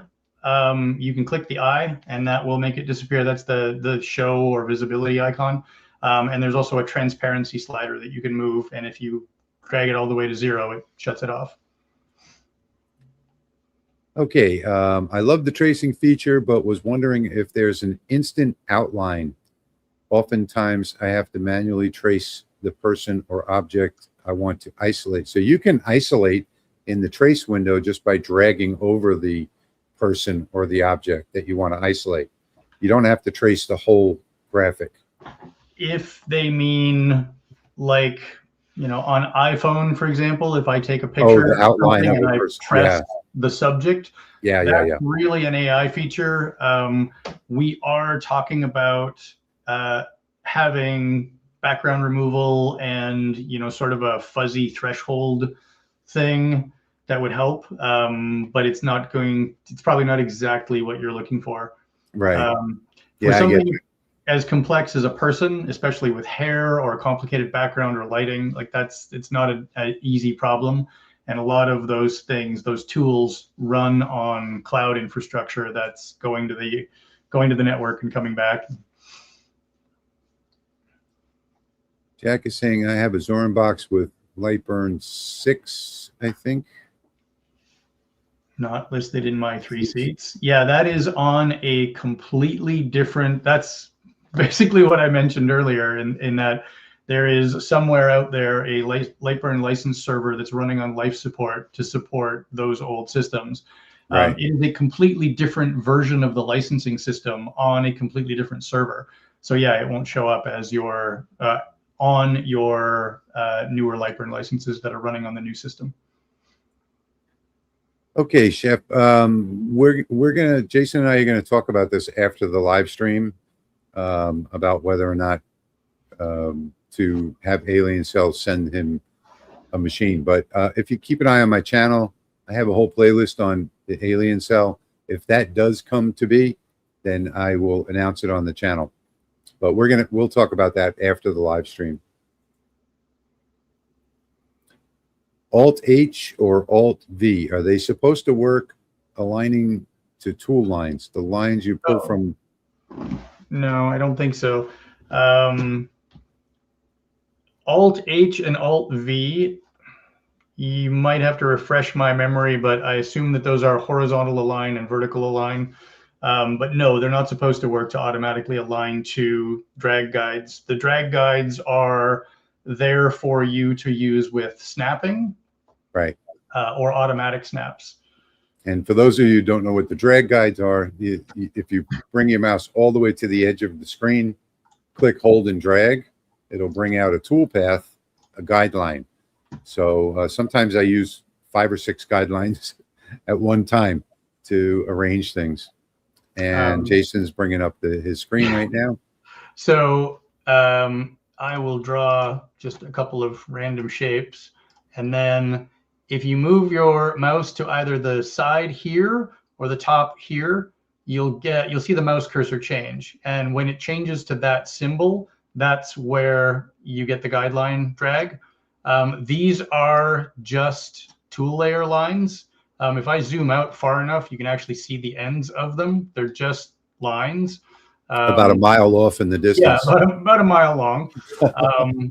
But they are meant to be used with the snapping in Lightburn. So if I move over this corner, when my cursor changes, now when I grab that object, I'm dragging it from that corner point.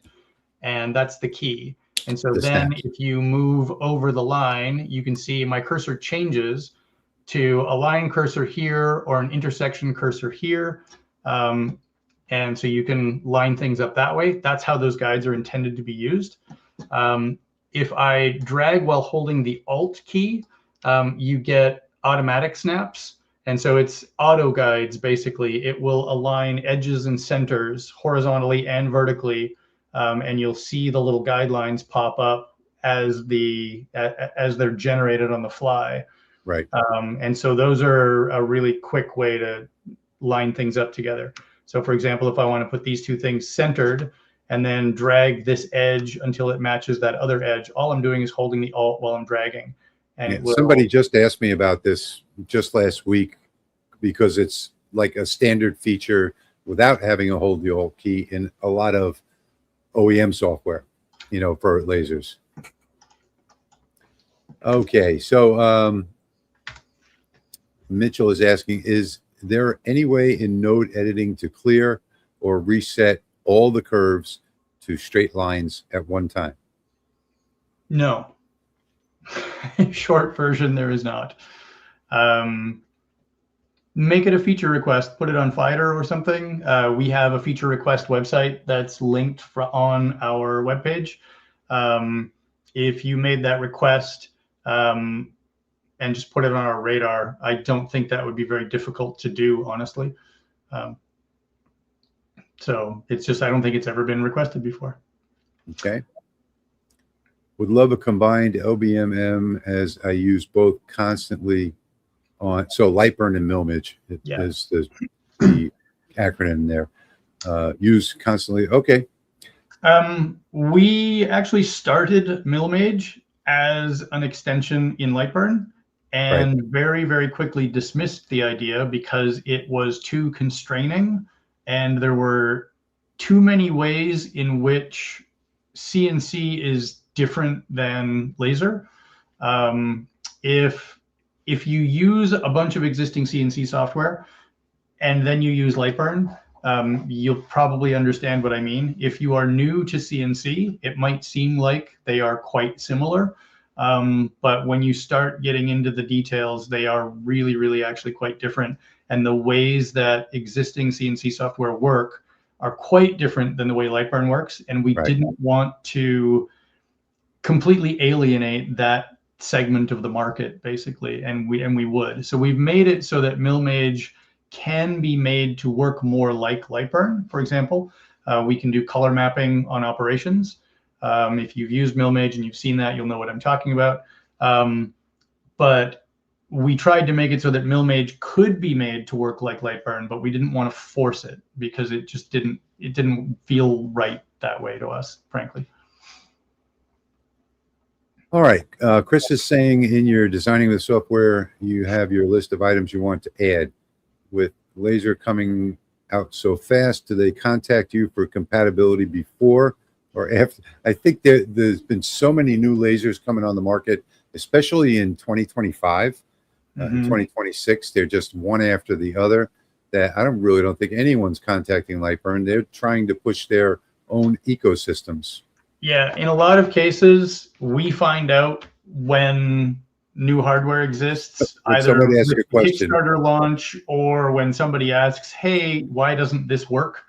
We've never heard of it. There are a couple of companies that have reached out to us and asked in advance, and we're actively working with them. We do have an existing set of features that we want to add, an existing set of clientele, bugs that we're trying to fix, things like that. So we have our own internal priorities, and they aren't always compatible with, you know, one company's timeline.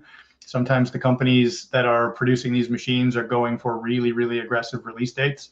Right. And, you know, and if they don't have any hardware yet that we can test against, that we can develop for, or that we know is in customers' hands, it doesn't entirely make sense for us to throw a lot of resources at supporting it. There have been a couple of cases in the past where we've done that, and then the machine flopped. Right. And, you know, so we invested a whole bunch of time and Exactly. effort supporting something, and it went nowhere. Yeah. And in other cases, you know, somebody releases a machine and we've never heard of it, and suddenly it's everywhere. So we have to deal with both of those. Okay, Pop-Pop is asking, is there a way to make the preview of an image faster when doing offset fill? Most times it's quick, but sometimes it takes forever. Yeah, that's... Yeah. That is the nature of offset fill using the system that we had. Right. And I technically still have. But there is a new version of that was developed for MillMage. So MillMage being a milling software, one of the kind of fundamental things that it does is offsetting. Exactly. Right. And so we wrote an internal from scratch offsetting engine that is extremely fast after you build a data set. So basically it builds up a map of where the offsets need to go, and building that map can take a second or two depending on the complexity. But then after that map is built, building the offsets from it is milliseconds to microseconds. Like it's blisteringly fast. And so that is currently only in MillMage, but that code will be carried over to Lightburn once it's been fully debugged and vetted. And right. Chris says the coarse wireframe and coarse fill is still slow, but happy to know it's normal, just frustrating someday. Chris, if it's frustrating you, restart your computer before you start designing, and that'll free up some memory. I would also say if it's frustrating, send an email to support and include the file. And if you send it to us and say, my performance with this file is really slow, is there anything I can do? And mention my name and say, Jason, you know, said he wanted to see this file. If you send that to our support at lightburnsoftware.com, it will find its way to me, and I can take a look at it and tell you if either there's, you know, nothing you can do because, hey, this is just a really heavy file, or I can make some suggestions based on, you know, what I've seen in the past. I do run into that problem with one of my laptops because it's only got 4 gigabytes of memory. Mm-hmm. But I find that if I restart the computer before I start the job, everything seems to work a lot faster. Why do my settings change even though I set them as default? That is not enough information to go on, but I'm going to guess what you mean by my settings is the palette across the bottom of the screen. Right. When you say set them to default, if you haven't told Lightburn what those defaults are, it will use its own. And so by default, to use your word, there is a setting in Lightburn. If you open the editor settings on the, let me see, where is that? So on the right-hand side, left-hand side, I'm dyslexic apparently. On the left-hand side of the editor settings page in Lightburn, near the bottom, there is a toggle switch that says load default layer settings on new or restart. That's on by default. And what that does is when you launch Lightburn, it will set the palette colors to whatever the defaults are for each of those palette entries. And if you haven't set them to something, it won't remember what they used to be. They'll all be the same. Yeah. If you turn off that toggle that says load default layer settings on new or restart, then Lightburn will remember what the last value was for every one of those layer settings in between runs. Right. I advise against that. And the reason is, if you ever load someone else's file who has different settings than yours and who uses the same letters as you do, it will remember theirs and not yours, and you've lost them. And so that was why that was made not the default, because a lot of people were relying on that, and they'd load someone else's file and they get wiped. And so it was turned off by default. Once you've told Lightburn, load the defaults on startup, if you draw a shape or do something and go to the cut settings editor for that layer, at the bottom of the cut settings layer, there is a button that says make default, and one beside it that says make default for all.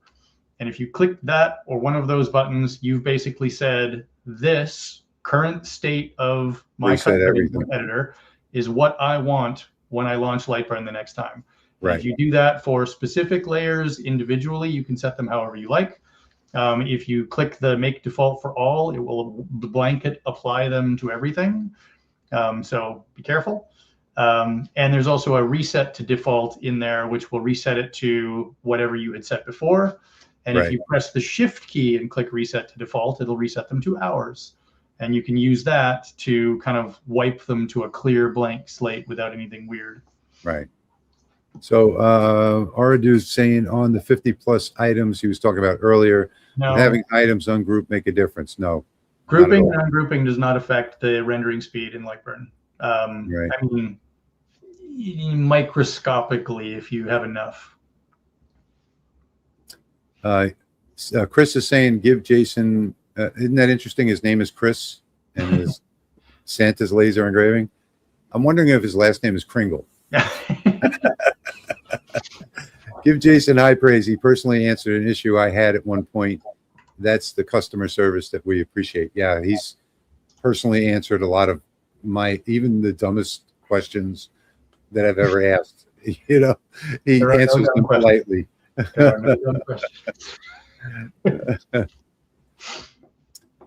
Roger is saying, I have a LaserPecker 5. Can I control the frequency for the fiber part of the laser? LaserPecker 5. If it's a G-code based system and they have their own special G-code commands for it that we don't have yet, then I would say the answer is not yet. We have some stuff in our custom G-code. I don't know if we have per layer custom G-code yet. I don't believe that we do. But you could do some with the custom G-code stuff if you knew what the commands were.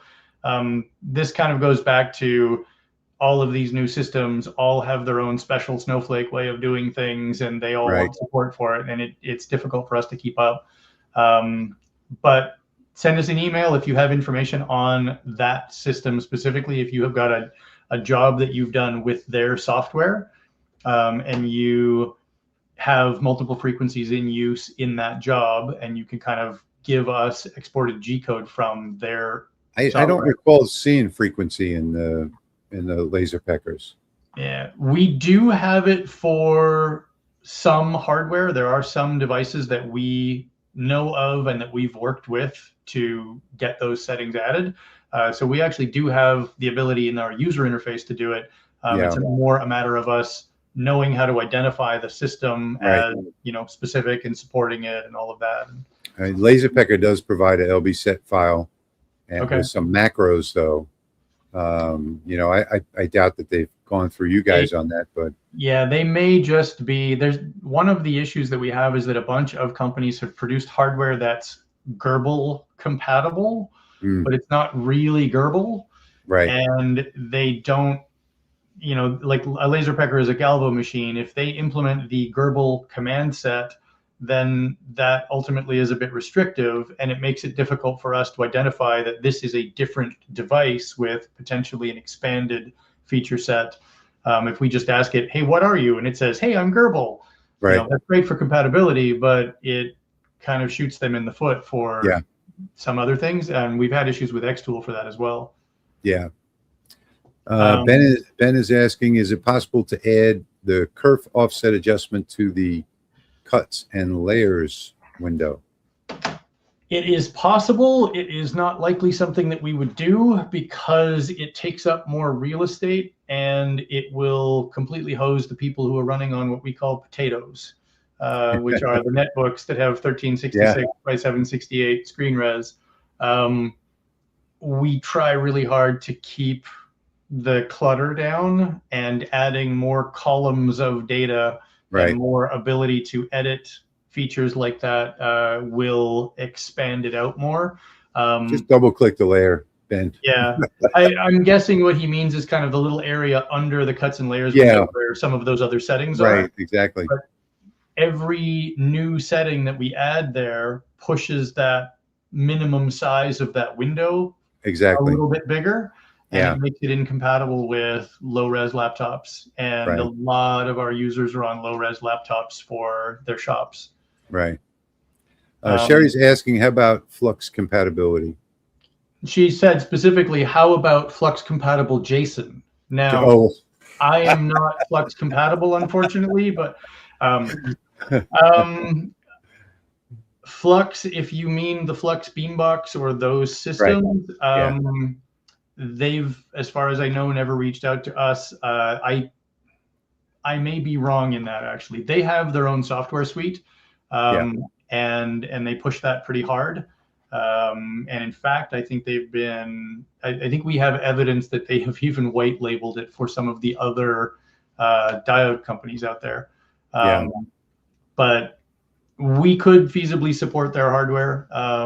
It's a matter, again, of how many of those systems are out there. If we know that there are tons of them and they're very popular, we're more likely to support those. We actually have a relationship with them, and we are working with them to get their hardware supported. Yeah, and I about a year ago, I actually developed my own LB set for WeCreate, where you can use it with Lightburn.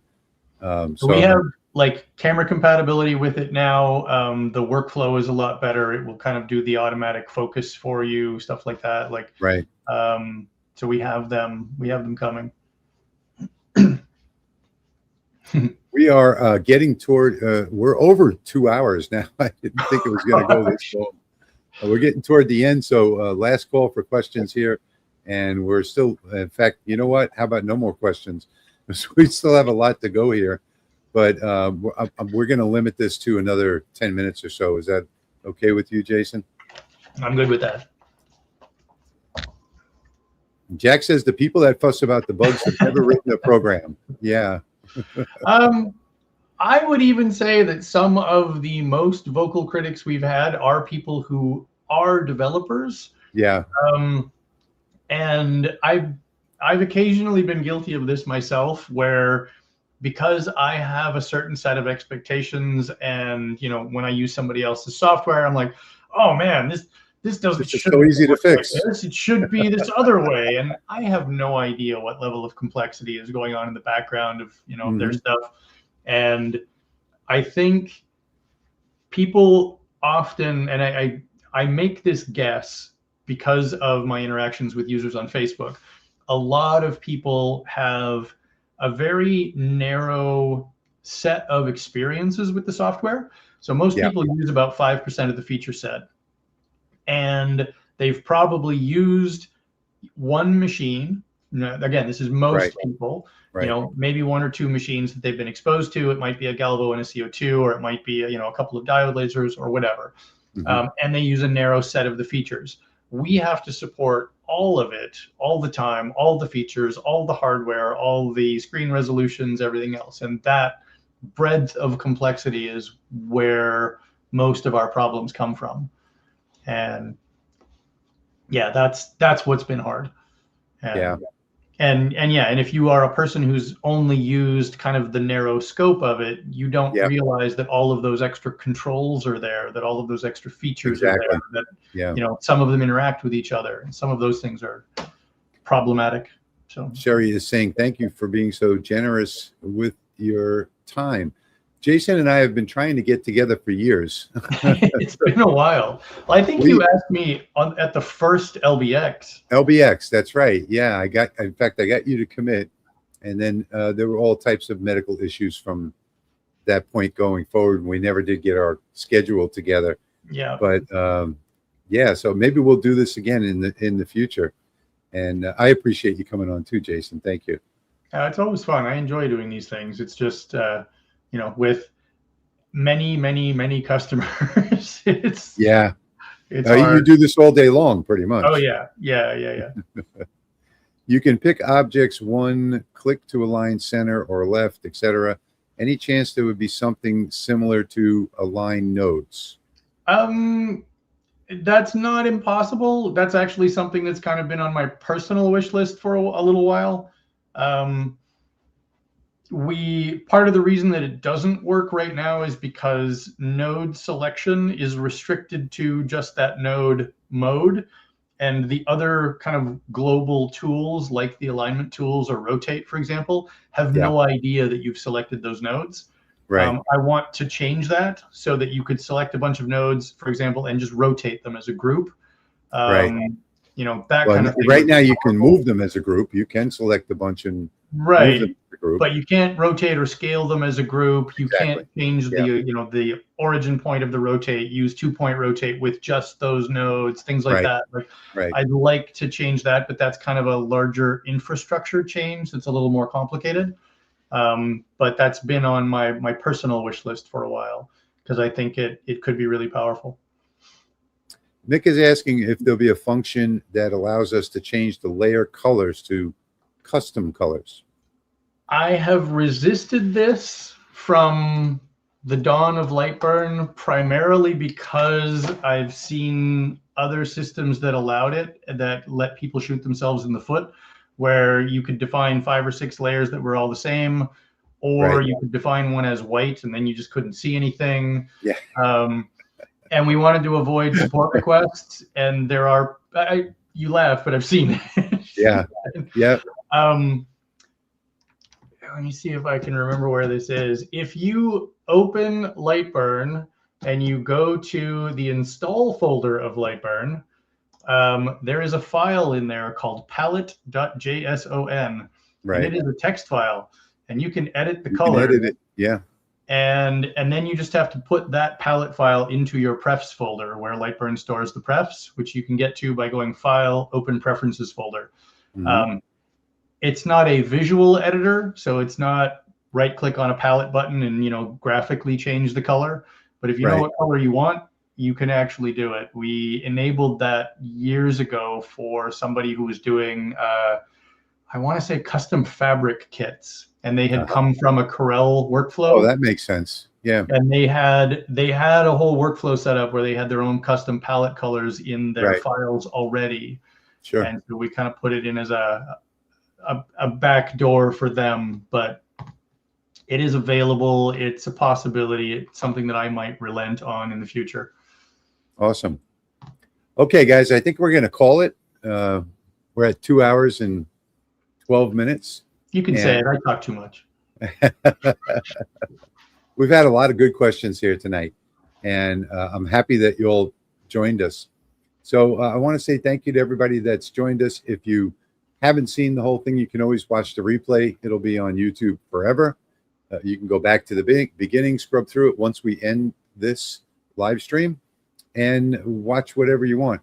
So again, Jason, thank you for coming on again. Maybe we'll do this as a annual thing, or maybe after a full version upgrades or something like that. It's been fun. It has been. I appreciate you having me. Yes. So thank you all for watching tonight. And Jason and I are going to chat a little bit about the alien cell. So we'll see you all in the next one. Thank you.